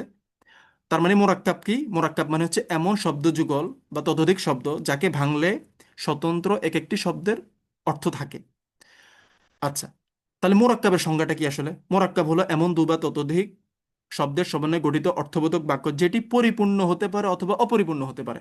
আচ্ছা, মোরাক্কাব হচ্ছে যেটি পরিপূর্ণ হতে পারে, অপরিপূর্ণ হতে পারে, ঠিক আছে? সেটার উদাহরণটা আমরা নিচে দেখব। আচ্ছা, অপরিপূর্ণ, আচ্ছা মোরাক্কাব দ্বারা পরিপূর্ণ সবই করা যায়। আচ্ছা, আমি মোরাক্কাবটা আগে শেষ করছি। আল হাক্কু মুররুন, উদাহরণ দিচ্ছি, আল হাক্কু মুররুন, সত্য হলো তিক্ত, হ্যাঁ, বা তিতা। আচ্ছা, সত্য হলো তিতা, এটা একটা পরিপূর্ণ বাক্য, কারণ এখানে উদ্দেশ্য রয়েছে, বিধেয় রয়েছে, ঠিক আছে? যার সম্পর্কে আমরা আরবিতে এটাকে বলতে পারি মুসনাদুন ইলাহি রয়েছে, মুসনাদ রয়েছে। মুসনাদ ইলাহি, মুসনাদ কাকে বলা হয় সেটা সামনে এই লেকচারে পড়বো ইনশাল্লাহ। মানে উদ্দেশ্য বাংলায় বা বিধেয়, ইংলিশে সাবজেক্ট প্রেডিকেট বলা হয়। তো আল হাক্কু মুররুন এটা একটা পরিপূর্ণ বাক্য, এটা বলার পর আপনার কোনো বিষয় শুনতে আর আগ্রহ থাকে না এই বাক্য সম্পর্কে অন্তত। কিন্তু আমি যদি বলি নূর উশামসি, সূর্যের আলো, সূর্যের আলো বলার পর আপনি কি বুঝবেন? যে সূর্যের আলো কি আজকে মিষ্টি, নাকি খুব বেশি গরম, বা সূর্যের আলো কেমন আজকে, উজ্জ্বল নাকি একদম স্যাঁতসেঁতে, হ্যাঁ? একটা কথা আপনি শুনতে যাচ্ছেন, যেমনি ভাবে আমি যদি বলি জায়দের কলমটি, জায়দের কলমটি কি লাল না সবুজ নাকি হারিয়ে গেছে, হ্যাঁ? অনেকগুলো শব্দ থাকে। তো যে কথাটা বলার পর শ্রোতা পরিপূর্ণভাবে আমার কথা বুঝতে পারে না সেটাকে বলা হয় নাকিস, হ্যাঁ? আর যেটা বলার পর শ্রোতা ভালোভাবে বুঝতে পারে সেটাকে বলা হয় তাম্মুন। আর আমি যদি নাহুর পরিভাষায় বলি, যদি মুসনাদ এবং মুসনাদুন ইলাহি এবং মুসনাদ থাকে তাহলে সেটাকে তাম্মুন বলে, আর যদি মুসনাদুন ইলাহি এবং মুসনাদের কোনো একটি বিষয়ের ঘাটতি থাকে সেটাকে নাকিস বলে। আচ্ছা, মুসনাদুন ইলাহি কি? এক কথায় বলে ফেলি, মুসনাদুন ইলাহি হচ্ছে উদ্দেশ্য, যার সম্পর্কে বাক্যে কথা বলা হয়, সেটা ব্যক্তি হতে পারে, বস্তু হতে পারে। আর মুসনাদ মানে হচ্ছে যে বিষয়টা বলা হয়। যেমন আমি বলতে পারি জায়েদ মাদ্রাসায় গিয়েছে, কার সম্পর্কে কথা বলছি? জায়েদ। তার মানে জায়েদ হচ্ছে মুসনাদুন ইলাহি। আর জায়েদ সম্পর্কে কি বলছি? জায়েদ মাদ্রাসায় গিয়েছে, এজন্য জায়েদ মাদ্রাসায় গিয়েছে, জায়েদ সম্পর্কে একটি তথ্য দিচ্ছে, এটাকে বলে মুসনাদ, হ্যাঁ? আচ্ছা, উদ্দেশ্য বিধেয় বাংলায় বলতে পারি। আচ্ছা, এবার আরেকটি বিষয়, আমি একটু নিখুঁত সূক্ষ্ম কিছু বিষয় বলছি। মোরাক্কাব মানে হচ্ছে এমন বাক্য যেখানে দুটি মানে মুফরদের সমষ্টি থাকবে, এতটুকু বলতে পারি, সেটা পরিপূর্ণ হতে পারে, অপরিপূর্ণ হতে পারে। কিন্তু আরেকটি শব্দ রয়েছে, সেটা হলো কালাম। কালাম মানেও কিন্তু বাক্য, মোরাক্কাব মানেও বাক্য। তাহলে কালাম আর মোরাক্কাবের পার্থক্য কোথায়? কালাম হতে হলে সেটি অবশ্যই পরিপূর্ণ হতে হবে, সেখানে অপরিপূর্ণ হলে চলবে না। যেমন আল হাক্কু মুররুন, এটা মোরাক্কাব, একই সাথে কালাম, কারণ এটি অর্থবোধক সব বাক্য। কিন্তু নূরুশ শামস এটা মোরাক্কাব কিন্তু কালাম নয়। কেন? কারণ এটি অপরিপূর্ণ বাক্য। নূরুশ শামসু বললে, শামসি বললে, নূরুশ শামসি বললে সূর্যের আলো, সূর্যের আলো কি? যদি বলি যে আহ, যদি বলি নূরুশ শামসি হারুন, হ্যাঁ, সূর্যের আলো অনেক মানে গরম, তখন গিয়ে বাক্যটা কালাম হয়ে যাচ্ছে, কিন্তু নূরুশ শামসি বললে আর থাকে না। আচ্ছা, এখন অপরিপূর্ণ বাক্য কোন কোনগুলো সেগুলো আমরা সামনে ইনশাল্লাহ পড়বো। আমাদের ধারাবাহিক যে লেকচারগুলো সেগুলোতে আমরা ইনশাল্লাহ আলোচনা করব। তাহলে আমরা যদি একটু সামারি করি যে আমরা যে বিষয়গুলো শিখলাম, ছয়টি বিষয় আমরা এখানে শিখলাম। হ্যাঁ, ছয়টি বিষয় বা সাতটি। হ্যাঁ, কালামটা এখানে আসে নাই টেবিলের মধ্যে। আল কালিমা মানে কি? কালিমা মানে হচ্ছে অর্থবোধক একক শব্দ। কৌলুম মুফরাদুন, দেখেন তো বাবুন, বাবুন এটার কি অর্থ রয়েছে কিনা? রয়েছে, একটা দরজা। আচ্ছা, এটা কি একক শব্দ কিনা? মুফরদ কিনা? মুফরদ, কারণ বাবকে ভাঙলে বা দ্বারা কোনো অর্থ থাকে না। আল কালাম, আচ্ছা কালাম চলে আসছে। কালাম মানে হচ্ছে এমন বাক্য যার, যাকে ভাঙলে, যাকে ভাঙলে বা যেটা, বা দুই বা ততোধিক মুফরদের সমষ্টি এখানে রয়েছে, যাকে ভাঙলে তার স্বতন্ত্র শব্দগুলো অর্থ প্রকাশ করে, একই সাথে এটার অর্থ রয়েছে। বাক্যটা, বাক্যটা তাম। হ্যাঁ, বাক্যটা তাম মন। যেমন উখরুজ, উখরুজ মানে তুমি বের হও। এখানে দুটি বিষয় রয়েছে, একটা হলো আংতা, একটা শব্দ রয়েছে ভিতরে আংতা, আর খুরুজ রয়েছে। ঠিক আছে, তাহলে উখরুজ মানে তুমি বের হও, দুইটা শব্দ পাওয়া যাচ্ছে। তুমি মানে একটা অর্থ রয়েছে, বের হও এটারও একটা অর্থ রয়েছে। তাহলে দুটি শব্দ রয়েছে, আবার একই সাথে এটার অর্থ। উখরুজ মানে এটা বললাম, আমরা সবাই বুঝি যে আসলে এটা একটা পরিপূর্ণ বাক্য। আল হাজ্জু আরাফা, এটা একটা রাসূলের হাদিস। হ্যাঁ, হজ হলো আরাফা। তাহলে হজ হলো আরাফা, এটা একটা পরিপূর্ণ বাক্য, এটার অর্থ রয়েছে। এটা বললে আর, এটা যখন আপনি আমাকে বলছেন, আমি আর আপনাকে প্রশ্ন করতে যাব না এই বিষয়ে। হ্যাঁ, বা এই বাক্য সম্পর্কে, এই জন্য এটা কালাম বলা হয়। তাহলে কালামের সাথে একই সাথে আমি আগে মোরাক্কাবটা, ডান পাশে মোরাক্কাবটা শেষ করি। আল হাক্কু মুররুন, এটা মোরাক্কাব, কারণ এটি দুই বা ততোধিক মুফরাদের সমন্বয়ে গঠিত হয়েছে। এটি তাম্মুন। কিন্তু নূরুশ শামসি, নূরুশ শামসি সূর্যের আলো, এটা পরিপূর্ণ বাক্য না।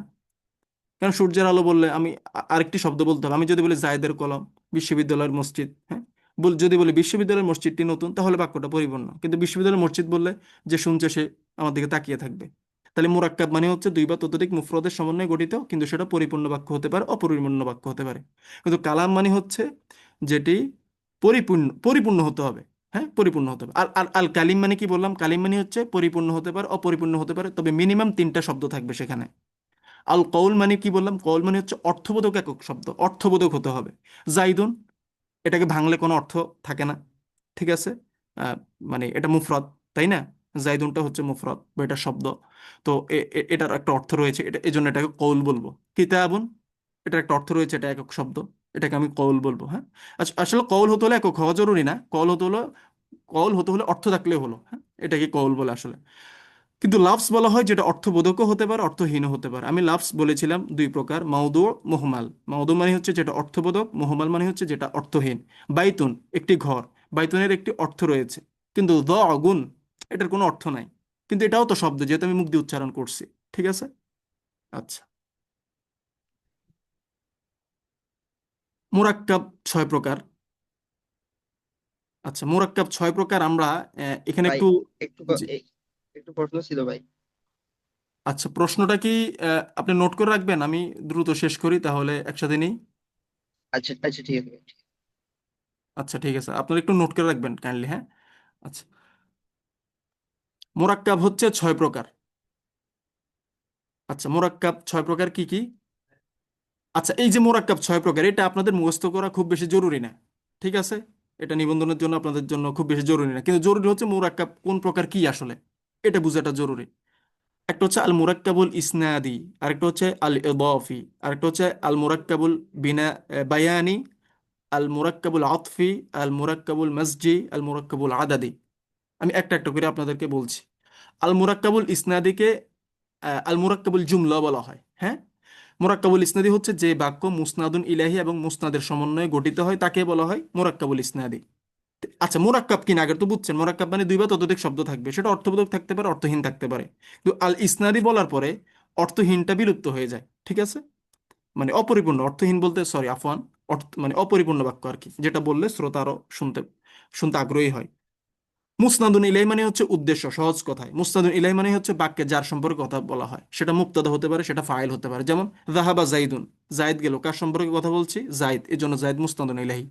জাইদুন জাহাবা, কার সম্পর্কে কথা বলছি? মানে জাইদ সম্পর্কে, জাইদ এখানে মুবতাদা, তারপরে মুসনাদুন ইলাহি। আর যে কথাটা বলছি তাকে বলা হয় মুসনাদ। ঠিক আছে, তাহলে মুসনাদুন ইলাহি এবং মুসনাদ যদি থাকে, এটা আপনারা বাংলাতেই বুঝবেন যে কার সম্পর্কে কথা বলা হচ্ছে আর কি কথা বলা হচ্ছে। ঠিক আছে, তখন এই বাক্যটা আল মোরাক্কাবুল ইসনাদি হবে। মোরাক্কাবুল ইসনাদি মানে সেখানে মুসনাদুন ইলাহি থাকবে এবং মুসনাদ, মুসনাদুন ইলাহি মানে উদ্দেশ্য, মুসনাদুন মানে বিধেয়। যেমন একটা উদাহরণ, আত-তালিবু মুজতাহিদুন, ছাত্রটি পরিশ্রমী। কার সম্পর্কে কথা বলছি আমি? ছাত্র। আত্মাইব কি কথা বলছি? তার পরিশ্রম নিয়ে। তাহলে সে মানে মুস্তাহিদ। তাহলে এটা হচ্ছে মুসনাদ। তাহলে আত্তালিব মুসনাদুন ইলাইহি, মুস্তাহিদুন মুসনাদ। এই দুইটি শব্দ মিলে মোরাক্কাব হয়েছে কিনা? হয়েছে, কারণ এটা একটি পরিপূর্ণ বাক্য। অপরিপূর্ণ হলেও মোরাক্কাব হতো।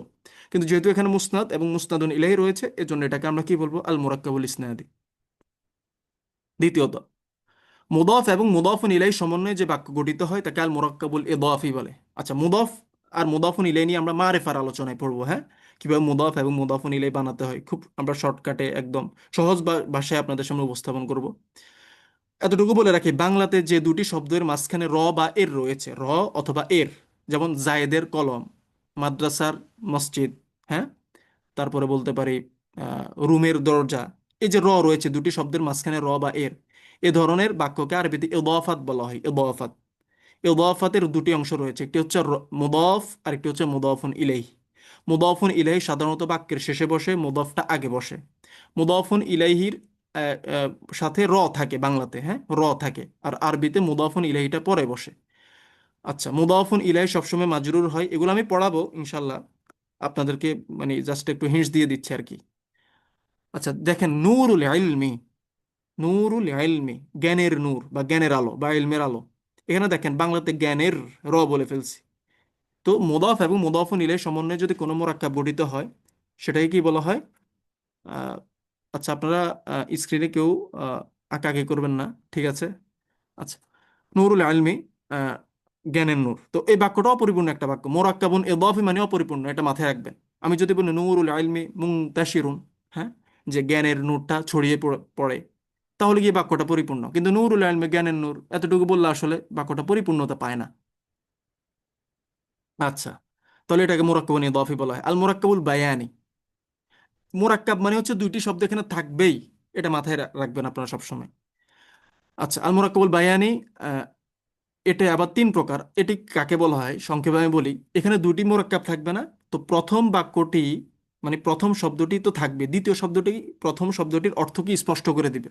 যেমন এটি তিন প্রকার, একটা হলো ওয়াসফি, ওয়াসফি মানে মাউসুফ সিফাত, হ্যাঁ, মোরাক্কাবে তাওসিফি আমরা যেটা বলি আর কি। এখানে ওয়াসফি হতে পারে, তাওকিদি হতে পারে, বাদালি হতে পারে, ঠিক আছে? মাউসুফ সিফাত নিয়ে আমরা আলোচনা করবো ইনশাল্লাহ। তো মাউসুফ ও সিফাতের সমন্বয়ে যেটি হয়, মাউসুফ মানে হচ্ছে আমরা বলতে পারি বিশেষ্য, আর সিফাত মানে হচ্ছে বিশেষণ। একজন ভালো ছাত্র, ছাত্র হচ্ছে বিশেষ্য আর ভালো হচ্ছে বিশেষণ, তাই না? তো আরবিতে বিশেষ্যকে বলা হয় মাউসুফ আর বিশেষণকে বলা হয় সিফাত, ঠিক আছে? আর তিলমিদুল মুজতাহিদু, পরিশ্রমী ছাত্রটি, এই যে মাউসুফ সিফাত মিলে বাক্যটা হয়েছে, জন্য এটাকে বলবো আমরা মোরাক্কাবে তাওসিফিও বলতে পারি, অথবা আল মোরাক্কাবুল ওয়াসফি বলতে পারি, অথবা এটা আল মোরাক্কাবুল বায়ানির একটি প্রকার, এটাও বলতে পারি। বাকি এই বিষয়গুলো আপনাদের পরীক্ষার জন্য জানার জন্য, কিন্তু পরীক্ষায় এভাবে আসবে না। মুআক্কাদ ও তাওকিদ এর সমন্বয়ে যে বাক্য গঠিত হয়, আমরা জানি, আমরা তাকিদ সম্পর্কে শুনেছি। তাকিদ মানে হচ্ছে কোনো শব্দকে দৃঢ়তা প্রদান করে। তো যা আল কৌমু কুল্লুহুম, মানে প্রত্যেক সম্প্রদায় আসলো, প্রত্যেক সম্প্রদায়। তো এখানে কওমকে দ্বিতীয় যে শব্দটি কুল্লু, এই শব্দটা কওমকে দৃঢ়তা প্রদান করছে বা অর্থটা আরেকটু স্পষ্ট করে দিয়েছে, এই জন্য এটাকে বায়ানি বলা হয় বা মোরাক্কাবে তাওকিদি বলা হয়। আচ্ছা, সেটা আরেকটা হচ্ছে বাদালি, মানে হচ্ছে বাদাল এবং মুবদালুম মিনহুর সমন্বয়ে যে বাক্য গঠিত হয়। বাদাল আর মুবদালুম মিনহু সংক্ষেপে আমি বলি, এগুলো নিয়ে আমাদের আলাদা মানে লেকচার আছে বড়। তো সেটা হচ্ছে দুটি শব্দ একই ব্যক্তিকে যখন বুঝাবে, একই ব্যক্তিকে যখন বুঝাবে তখন সেটাকে বাদলুল কুল মিনাল কুল বলা হয়। আর যদি আংশিক বুঝায় তাহলে বাদ বলা হয়। যদি অংশ বুঝায়, মৌলিক অংশ না, হ্যাঁ, জুজি অংশ, তখন ইস্তেমাল বলা হয়। তো রাশেদ যে আখুকা ওসে যা রশিদুন আখুকা, তোমার ভাই রাশেদ আসলো। তো তোমার ভাই যে ব্যক্তি, রাশেদও সেই ব্যক্তি। তো দুটি শব্দ দ্বারা একটি ব্যক্তিকে বোঝানো হচ্ছে, একজন ব্যক্তিকে, এজন্য এটাকে বলা হয় মোরাক্কাবুন বাদালি। মোরাক্কাব কেন বলা হয়? দুটি শব্দ রয়েছে, আর যেহেতু দুটি শব্দ একজন ব্যক্তিকে বোঝানো হচ্ছে, জন্য বাদালি বলা হয়। আচ্ছা, মাতুফ এবং মাতুফুন আলাইহির সমন্বয়ে যে বাক্য গঠিত হয় তা হলো আল মোরাক্কাবুল আতফি। আচ্ছা, মাতুফ এবং মাতুফুন আলাইহি কি, হরফ আতফ সম্পর্কে আমরা এগুলো পড়বো ইনশাল্লাহ সামনে। তো হরফুন আতফ এর সমন্বয়ে যদি আমরা জানি ওয়াফা তুম্মা হাত্তাই মাউ আমলা বা লাকিন, এই 9টা বা 10টা, হ্যাঁ, এই 10টি হরফ দুটি এসএম বা ফেলের মাঝে আসতে পারে, হ্যাঁ। তো যেমন জা আ জাইদুন ওয়া রাশিদুন, জাইদ এবং রাশিদ আসলো। এই যে জা আ জাইদুন ওয়া রাশিদুন, জাইদুন ওয়া রাশিদুন, এই বাক্যটি হচ্ছে মুরাক্কাব, জাইদুন ওয়া রাশিদুন। মোরাক্কাব কোনটা? আতফি, কারণ হরফে আতফ রয়েছে, ওয়াও রয়েছে। দুটি কালেমা একত্রিত হয়ে যখন উম, একটি কালেমা, এখানে এসটি হয়ে গেছে, একটি হবে, হ্যাঁ, একটি কালেমায় পরিণত হয় তখন তাকে আল মোরাক্কাবুল মাসজি বলা হয়। আচ্ছা, মোরাক্কাবুল মাসজি মানে হচ্ছে দুটি কালেমা কিন্তু একটি হয়ে গেছে। যেমন বাইত লাহাম, ঠিক আছে, এটা ফিলিস্তিনের একটা শহর, ঠিক আছে। বেদেল হাম, আপনারা যেটা বেদেল হাম এটা শুনে থাকবেন। তো বাইত মানে আহ, একটি বাড়ির নাম, লাহাম মানে গোশত, হ্যাঁ, কারণ এখানে ওই যে কোরবানির পরে গোশত শুকানো হতো, এই জন্য বাইতুল লাহাম বলা হয় আর কি। তো এই শব্দটা একটি স্থানের নাম, কিন্তু আপনি কি মানে যদি 1 কিলোমিটার জায়গা হয় আমি ধরে নিচ্ছি, তাহলে অর্ধেকের নাম কি বাইত আর অর্ধেকের নাম লাহাম, বিষয়টা কিন্তু এমন না, পুরো জায়গাটার নাম বাইত লাহাম। তো বাইত লাহমা, এই দুটি শব্দ একত্রিত হয়ে একটি স্থানের নাম হয়ে গিয়েছে, এই জন্য এটাকে বলা হয় মোরাক্কাব মসজিদ। হ্যাঁ, দুটি শব্দ বা দুটি এসএম একত্রিত হয়ে যখন একটি কালিমায় রূপান্তরিত হয়। বা আলা বাক্য, বাল একটি শব্দ, বাক আরেকটা শব্দ, দুটি একসাথে হয়ে বা আলা বাক্য হয়ে গিয়েছে, এই জন্য বলা হয় আল মোরাক্কাবুল মসজিদ। সবাহ মাসা, সকাল সন্ধ্যা, এই সবাহ মাসা আপনারা হয়তো দুটি শব্দ দেখছেন, মূলত এখানে একটি শব্দ মিশ্রিত হয়ে একটি ব্ল্যান্ড হয়ে গিয়েছে আর কি, এই জন্য এটাকে আমরা কি বলি? আল মোরাক্কাবুল মসজিদ। আর আরেকটি লাস্ট মোরাক্কাবের আলোচনা, ঠিক আছে। মোরাক্কাবের আলোচনাটা আমরা মূলত করছি এজন্য যে আপনাদেরকে ওভারভিউ দেওয়ার জন্য, ঠিক আছে। দুটি আদাদ বা সংখ্যার মাঝে যখন একটি হরফ আতফ থাকে, আচ্ছা, হরফ আতফ আমরা জানি, এটা একদম মুখস্থ, সেটা হচ্ছে 11 থেকে 19 পর্যন্ত যে সংখ্যাগুলো রয়েছে, আহাদা, আসার, আশারো, ইথনা আশারো, সালাসাদা আশারো, এখানে মূলত ছিল ওয়াহিদুন ওয়া আশারুন, ইথনানি ওয়া আশারুন, সালাসাতুন ওয়া আশারুন, আরবাআতুন ওয়া আশারুন, হ্যাঁ, এভাবে তিসআতুন ওয়া আশারুন। এই দুটি শব্দ একটি হরফ ছিল এখানে, সেটা উজ্জ্ব থাকার মাধ্যমে একত্রিত হয়ে গিয়েছে, এজন্য এটাকে বলা হয় আদাদি। আদাদ মানে সংখ্যা, যেহেতু সংখ্যার ক্ষেত্রে হয়েছে, এজন্য এটাকে আদাদি বলা হয়। তো মোরাক্কাবের বিষয়টা আমাদের পরীক্ষার জন্য খুব বেশি গুরুত্বপূর্ণ না, শুধু মোরাক্কাব মানে কি এই বিষয়টা গুরুত্বপূর্ণ, তবে মাসজি আর হচ্ছে ইদাফি, তারপরে হচ্ছে তাওসিফি, এই তিনটি বিষয় সবচেয়ে গুরুত্বপূর্ণ, এগুলো আমরা আবার কোর্সে ধারাবাহিকভাবে পড়াবো ইনশাল্লাহ। এবার আমরা কালিমা, কালিমা মানে কি বলেছিলাম? অর্থবোধক একক শব্দ, মানে এমন শব্দ যাকে ভাঙা যায় না বা ভাঙলে অর্থ থাকে না, আবার যেটার একটা আহ, অর্থ রয়েছে। আচ্ছা, যে কালিমা তার স্বীয় অর্থকে বোঝায় এবং কোনো কালের সাথে, আচ্ছা আমি তো কালিমার আমরা প্রথমে সংজ্ঞা পড়ছি, কালিমা 3 প্রকার, একটা হচ্ছে ইসমুন, আর একটা ফেলুন, আর একটা হারফুন। যে কালিমা তার স্বীয় অর্থ বোঝায় এবং কোনো কালের সাথে সম্পর্ক রাখে না তাকে ইসম বলে। যেমন মুহাম্মাদুন, মোহাম্মদের একটা অর্থ রয়েছে, একজনের নাম, ফাতিমা, কালাম একটা, কিন্তু কোনো কালের সাথে সম্পর্ক নাই। ইসম সাধারণত 3 প্রকার হয়ে থাকে, একটা হচ্ছে যাহির, একটা হচ্ছে মুদমার, একটা হচ্ছে মুবহাম। যাহির মানে হচ্ছে, আচ্ছা মুদমারটা বলি, সর্বনাম, আগে মুদমার থেকে শুরু করি, আমি, তুমি, সে, আমরা, তোমরা, তারা, হ্যাঁ, এগুলো হচ্ছে মুদমার বলা হয় বা দমির বলা হয়। যাহির মানে হচ্ছে দমির যে শব্দের পরিবর্তে ব্যবহৃত হয়, মানে বিশেষ্য, যত বিশেষ্য রয়েছে।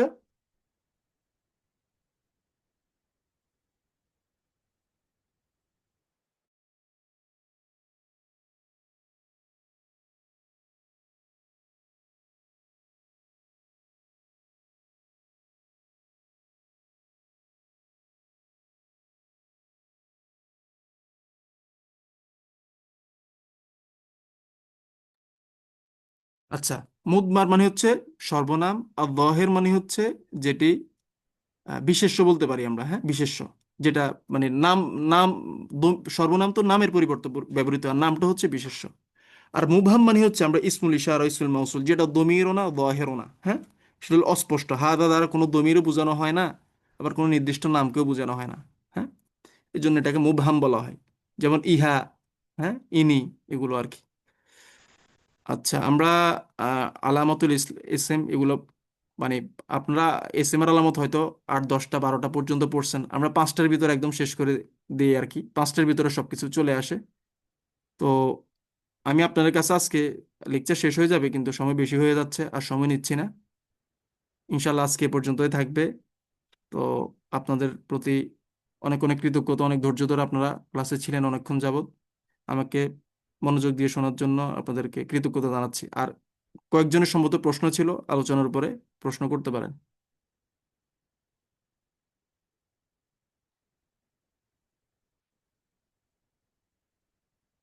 প্রশ্ন আছে কি আপনাদের? আসসালামু আলাইকুম। জি, ওয়ালাইকুম আসসালাম। জি, আমার একটা জানা ছিল। জি। ক্লিয়ার হতাম এই যে আপনি যে কালিমা, লফজ, হুম মুফরাদ হুম। আর হচ্ছে কৌল এর পার্থক্যটা বুঝিয়েছেন, এটা যদি একটু বলতেন সংক্ষেপে। আচ্ছা, কালিমা মানে হচ্ছে সহজ ভাষায় একটি শব্দ, দেখতে হুম একটি মনে হচ্ছে, এটাকে ভাঙলে এর এক একটি অংশ স্বতন্ত্র কোনো অর্থ বোঝায় না। যেমন এই ধরেন বাব শব্দটা, বাব, বাব মানে কি? দরজা। আচ্ছা, বাবকে একটু আলাদা করেন তো, কি কি থাকে? বা থাকে, আলিফ থাকে, বা থাকে। অথবা আপনি বা আর আলিফকে আলাদা করেন, দুই ভাগ করবেন, তিন ভাগ করার প্রয়োজন নয়, দুই ভাগ করবেন, বা আলিফ আর বা। দেখেন তো বা আলিফের কোনো অর্থ আছে ডিকশনারিতে? নাই। দুইটা শর্ত হতে হবে কালিমা হতে হলে, ভাঙলে একটি অংশ দ্বারা কোনো অর্থ থাকবে না, এক নাম্বার। দুই নাম্বার হচ্ছে সেটার অর্থ থাকবে, অর্থ থাকবে, অর্থ না থাকলে সেটা কালেমা হবে না। যেমন এখানে আমি লাফজের ক্ষেত্রে বুঝিয়েছি দ অগুণ, দ অগুণের কি কোনো অর্থ আছে? কিন্তু এটা কালিমা না, ঠিক আছে? আচ্ছা, তাহলে কালিমা গেল। তারপর আমি লফজ বুঝাই, হ্যাঁ, আমি একটু নিচ থেকে উপরে যাচ্ছি। লফজ মানে হচ্ছে যেটা আমাদের মুখ থেকে বের হয়, বের হলেই হলো সেটা লফজ, অর্থ থাকুক বা না থাকুক। যেমন আমরা বলি চা টা, টার কি কোনো অর্থ আছে? বিস্কুট টিস্কুট, টিস্কুটের কোনো অর্থ আছে? এই জন্য এটা লাফস, ঠিক আছে? কিন্তু যে বিস্কুটটা বললাম, আচ্ছা, লাফস মানে কিন্তু অর্থহীন অর্থবোধক দুইটাই। বিস্কুটও কিন্তু লাফস, আবার বিস্কুট টিস্কুটও কিন্তু লাফস। কিন্তু বিস্কুট যে শব্দটি সেটা হচ্ছে কওল, কারণ এটার অর্থ রয়েছে। কওল মানে হচ্ছে যার অর্থ রয়েছে, আর লাফস মানে যেটার অর্থ থাকতেও পারে নাও পারে। আচ্ছা, মোরাক্কাব মানে হচ্ছে দুই বা ততোধিক শব্দ এখানে থাকবে, মানে হচ্ছে শব্দ মানে বাক্যটাকে দুই ভাগ করবেন, দুই ভাগ করলে দেখবেন একটি অংশ কি অর্থ থাকে কিনা। দেখেন আল হাক্কু মুররুন, এটা একটা বাক্য, এটাকে আমি একটু ভাগ করি, ভাগ করলে কি থাকে? আল হাক্কু থাকে, আল মুররুন থাকে। আল হাক্কু মানে কি বলেন তো? সত্য। মুররুন মানে তিক্ত, তার মানে এটি মুফরদ না, এটি মোরাক্কাব। আচ্ছা, এটা কি পরিপূর্ণ অর্থ দেয় কিনা? এটা বলার পর কি শ্রোতা আর কিছু শুনতে চায় কিনা? না, শুনতে চায় না, তার মানে এটা পরিপূর্ণ তায়াম্মুন। আর আরেকটি হচ্ছে না কিসুন, যেটা অপরিপূর্ণ। যেমন নূরুশ শামসি, নূরের একটা অর্থ রয়েছে, শামসুনের অর্থ রয়েছে, তার মানে এটা মোরাক্কাব। আচ্ছা, কিন্তু নূরুশ শামসি আমি যদি আপনাকে আজকে সকালে দেখা হলে, যদি আগামীকালকে সকালে যদি বলি সূর্যের আলো, আপনি বলবেন ভাই সূর্যের আলো কি হয়েছে, সূর্যের আলো কেমন, মানে কেমন সেটা আমার আপনাকে বলতে হবে, তখন কি বাক্যটা আহ, পরিপূর্ণ হবে আর কি, না হলে না কিসে থেকে যাবে। তো মোরাক্কাবের অর্থ হচ্ছে যেটা পরিপূর্ণ হতে পারে, অপরিপূর্ণ হতে পারে। আচ্ছা, কৌল গেল, লফজ গেল, মোরাক্কাব, কালিমা। আর কালাম, কালাম মানে হচ্ছে এই যে মোরাক্কাবের যেটা তাম সেটাই কালাম। আল হাক্কু মুররুন, এটাই কালাম, কারণ এটি ভাগ করলে এটার অর্থ থাকে, বা দুই বা ততোধিক শব্দের সমষ্টি, এবং এটার অর্থ রয়েছে, মানে পরিপূর্ণ অর্থ রয়েছে। আল হাক্কু মুররুন পরিপূর্ণ বাক্য, ঠিক আছে? অপরিপূর্ণ বাক্য চেনার আলামত কি, সেগুলো আমরা বিস্তারিত আরেকটা ক্লাসে বলবো ইনশাল্লাহ।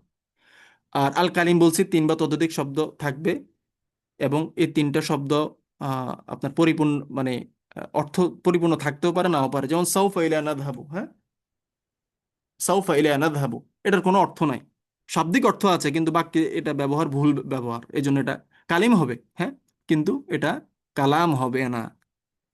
এই তো আপনার উত্তর দিলাম। আর কারো প্রশ্ন থাকলে দ্রুত আমরা শেষ করতে পারি, আপনাদের জন্য একটা ঘোষণা আছে তো এই জন্য। হ্যাঁ,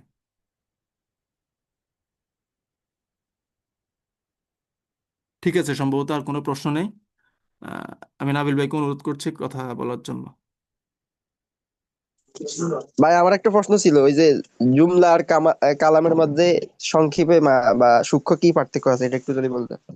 আচ্ছা, জুমলা, হ্যাঁ, আচ্ছা, জুমলা, জুমলা যেটা জুমলা আমরা এখানে বলছিলাম, জুমলা হতে হলে সেখানে মুসনাদ এবং মুস্তাদুন ইলাই থাকতে হয়। জুমলা হতে হলে মুসনাদ এবং মুস্তাদুন ইলাই থাকতে হয়।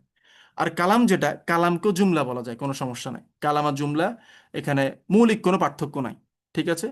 বালাগাতের দৃষ্টিকোণ থেকে মানে সূক্ষ্ম কিছু পার্থক্য আছে, কিন্তু নাহর দৃষ্টিকোণ থেকে মৌলিক কোনো পার্থক্য নাই। যেটা কালাম সেটাই জুমলা। হ্যাঁ,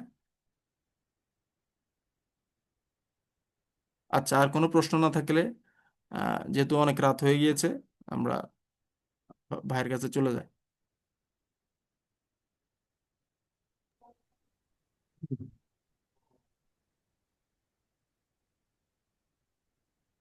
নাবিল ভাই শুনতে পাচ্ছেন? জি জি, আমি শুনতে পাচ্ছি।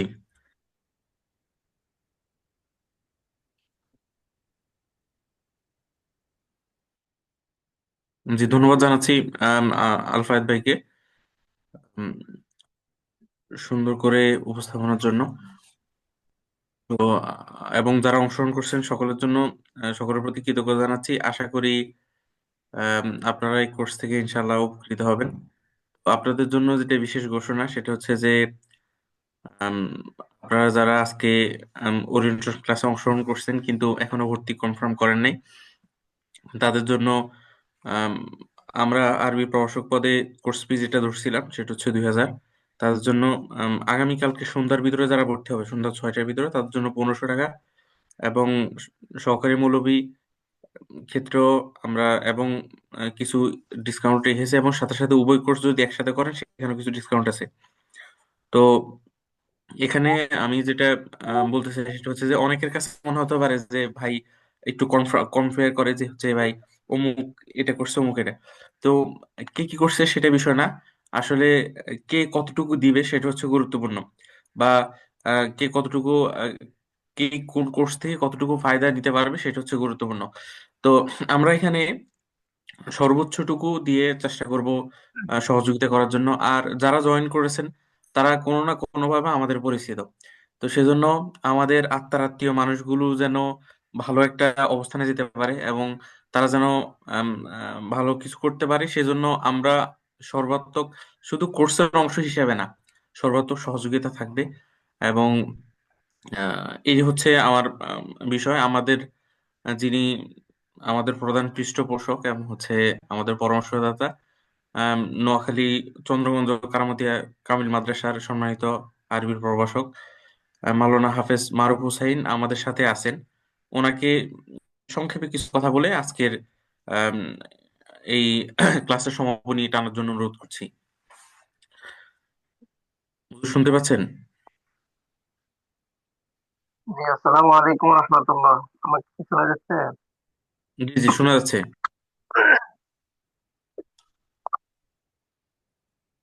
জি, আলহামদুলিল্লাহ রাব্বিল আলামিন ওয়াল আকিবাতু লিল মুত্তাকিন ওয়াসসালাতু ওয়াসসালামু আলা আশরাফিল আমবিয়া ওয়াল মুরসালিন ওয়া আলা আলিহি ওয়া আসহাবিহি আজমাইন। সম্মানিত আজকের শিক্ষক নিবন্ধন কোর্সের অংশগ্রহণকারী, আগামী দিনের সম্মানিত প্রভু শিক্ষক, আমি তাদেরকে সম্বোধন করতে চাই। আর যে উপস্থিত আছেন আমার একান্ত প্রিয় ভাই বিবেক একাডেমির যিনি ডিজাইনের পরিচালক সালামুল হক নাভিয়াসি, আছেন মোহাম্মদ আল ফাইজ ভাই। চমৎকার, আমি অনেক ওনার থেকে আমিও উপকৃত হয়েছি আলহামদুলিল্লাহ। তো আমরা আজকে যে ক্লাসরুমে আলহামদুলিল্লাহ করলাম, বেশ গোছালো এবং চমৎকার ক্লাস ছিল। তো আমি আমার প্রভু শিক্ষক যারা এই পথে আসতে চাচ্ছেন তাদের বিষয়ে আমি একটা বিষয় বলতে চাই। একটা বিষয় হলো রসুল সাল্লাল্লাহু আলাইহি সাল্লামের যে বিশেষ ঘোষণা ছিল, ঘোষণা তিনি বলেছিলেন বয়স্তু মুআল্লিম, আমি শিক্ষক হিসাবে পেরেছি নাকি। তো এটা আসলে আমাদের সকলের জন্য একটা ইবাদত। দুনিয়ার যত আম্বিয়াই আলাইহিস সালাম ছিলেন, প্রত্যেকের প্রধান এবং প্রথম একটা কাজ ছিল মানুষকে শেখানো। এছাড়াও স্বয়ং আল্লাহ সুবহানাহু ওয়া তাআলা কোরআনুল কারীমে ওনাকে শিক্ষক বলে পরিচয় দিয়েছেন। ওয়াল্লামা আদম আল-আসমা কুল্লাহা। আল্লাহ স্বয়ং নিজে আদম আলাইহিস সালামকে শিক্ষা দেন। আমি মনে করি আমরা যারা আরবি প্রভাষক ও সহকারী মৌলভী, আমরা ইতিমধ্যে কোর্সের প্রথমে এটার কি সুযোগ সুবিধা হবে আমরা তাও জেনেছি। আমি পঞ্চম নিবন্ধনে সারা বাংলাদেশে আরবি প্রভাষক আমি ১৬তম হয়েছি। আমার জেলায় আমি সেখানে ছিলাম। আমার রিটেন নম্বর ছিল ৭৬তম। সর্বোপরি আমরা আশা করব আপনারা যারা আজকে আমাদের ওরিয়েন্টেশন ক্লাসে শুনেছেন, আপনারা অতি শীঘ্রই আমাদের সাথে পার্মানেন্ট যুক্ত হবেন এবং খুবই আমি আশা করি যে আপনারা উপকৃত হবেন। আমরা প্রতিটা ক্লাস, উসুলের ক্লাসগুলো আছে, তাফসীরের ক্লাস আছে, দরসে হাদিসের ক্লাস আছে, ইনশাআল্লাহ সবগুলো আমরা আপনাদেরকে যেখান থেকে প্রশ্ন হতে পারে ওই আলোকে দিক নির্দেশনামূলক আমরা সহযোগিতা করব। এবং আমরা আশা করি আপনারা একটু হয়তো ইতিমধ্যে অনেকে বিভিন্ন প্রাইভেট প্রতিষ্ঠানে পড়ালেখার সাথে নিযুক্ত হয়েছেন। এটা দুনিয়ার স্বাভাবিক দুনিয়ার স্বাভাবিক প্রক্রিয়া। তো এর পাশাপাশি আমাদের সকল প্রচেষ্টা, আমি অনেক মেধাবী মানুষকে চিনি। এখানে আমার দুইজন ভাই, নাবিল ভাই, ফাইজ ভাই, ওনারাও চিনবেন যে শুধুমাত্র নিবন্ধন প্রক্রিয়ার কারণে ওনাদের অনেক বড় খেদমত থেকে এই জাতি বাহিরে আছে। আমার অনেক ভালো ভালো, আমি যেখান থেকে কামেল করেছি নোয়াখালী ইসলামিয়া কামেল মাদ্রাসা, আমাদের আগের পরের অনেক মানে যারা খুবই যোগ্য, খুবই প্রাজ্ঞ, এই হিসাবে দক্ষতা অনেক বেশি ছিল, কিন্তু শুধুমাত্র নিবন্ধন প্রক্রিয়ায় না আসতে পারার কারণে ওনারা জাতির এই বিশাল খেদমত থেকে বঞ্চিত, এবং ওনারাও বঞ্চিত হয়েছে, জাতি বঞ্চিত। আমি আশা করি আমরা, আমার মনে আছে আমার ওস্তাদ শেখ আব্দুর রহিম হাফিজাহুল্লাহ, তিনি আমাদেরকে বুখারী আউয়াল এবং তিরমিজি শরীফ পড়াইছেন। তিনি খুব বলতেন যে বাবারা, এই যত কিছু হোক, 1 বছর কোনো চাকরি না করে নিবন্ধনের জন্য করতে হবে। আমি আমার স্টুডেন্ট যারা আছে ফাজিল থেকে সবাইকে আমি উৎসাহিত করি যে যত দ্রুত সম্ভব যেন নিবন্ধন প্রক্রিয়া আছে। আর এখন আমরা ইতিমধ্যে জেনেছি আমাদের সময় যে 500 প্লাস পদ খালি ছিল, কিন্তু এখন সেটা অনেক কম, 300-400 কোটায় চলে আসছে। তো এটা আমাদের জন্য অনেক বেশি চ্যালেঞ্জিং হবে। আমরা আশা করবো ইনশাল্লাহ যারা আমাদের সাথে থাকবেন, আমাদের ক্লাসগুলোতে অ্যাটেন্ড করবেন, ইনশাল্লাহ তারা অনেক দূর অগ্রসর হবেন। এক্ষেত্রে আমাদের এই আমরা যেই 3জন আছি, আমাদের পরামর্শ, অভিজ্ঞতা আপনাদের সাথে শেয়ার হবে। গিভ অ্যান্ড টেক, আপনাদের থেকেও আমরা শিখবো অনেক ক্ষেত্রে, আপনারাও আমাদের থেকে শিখবেন ইনশাল্লাহ।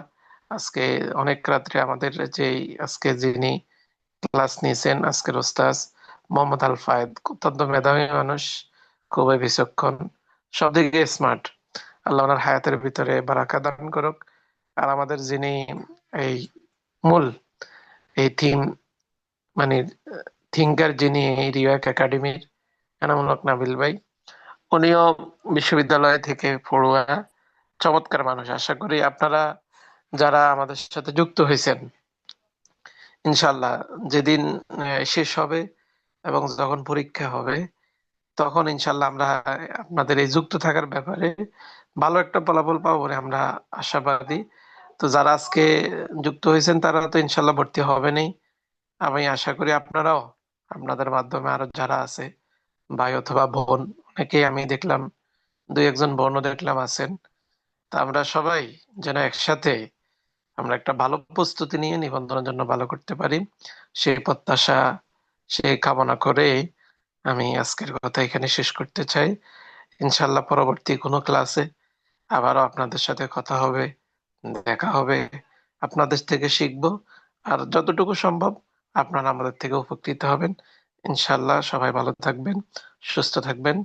আল্লাহ হাফেজ। আসসালামু আলাইকুম রহমতুল্লাহ। ওয়ালাইকুম আসসালাম জি রহমতুল্লাহ। হ্যাঁ। ওস্তাদ, আপনাকে অসংখ্য ধন্যবাদ জানাচ্ছি। এত রাত্রিতে আপনাকে কষ্ট দিয়ে আমরা আপনার মূল্যবান সময় দিচ্ছেন আমাদেরকে, এই জন্য অনেক ধন্যবাদ। আমাদেরকে দিক নির্দেশনা দিবেন। আপনি যেভাবে সারা দেশে মেধাবীদের মধ্যে শ্রেষ্ঠ হয়েছেন, এভাবে আমাদেরকেও পরামর্শ দিবেন এবং আমাদের শিক্ষার্থী যারা আছে তাদেরকেও দিক নির্দেশনা দিবেন ইনশাল্লাহ। আমাদের ওস্তাদ আমাদের তাফসীরের আম, বিষয়গুলো উনি এবং আরো কিছু বিষয় উনি ক্লাস দিবেন ইনশাল্লাহ। যারা যুক্ত হয়েছেন সকলকে ধন্যবাদ। আমাদের ইনশাল্লাহ রেগুলার ক্লাসে সবার সাথে দেখা হবে। সে পর্যন্ত সবাই সুস্থ থাকবেন, ভালো থাকবেন। আর সবাই সবাই আল্লাহর সাথে সম্পর্ক বৃদ্ধি করবেন। আল্লাহ যেন আমাদেরকে যারা অংশগ্রহণ করছি প্রত্যেককে যেন উত্তম ফয়সালা করেন এবং উত্তম রিজিকের ব্যবস্থা করে দেন। আল্লাহুম্মা আমিন। আর কারো কোনো কথা আছে কিনা? না থাকলে আমরা শেষ করব।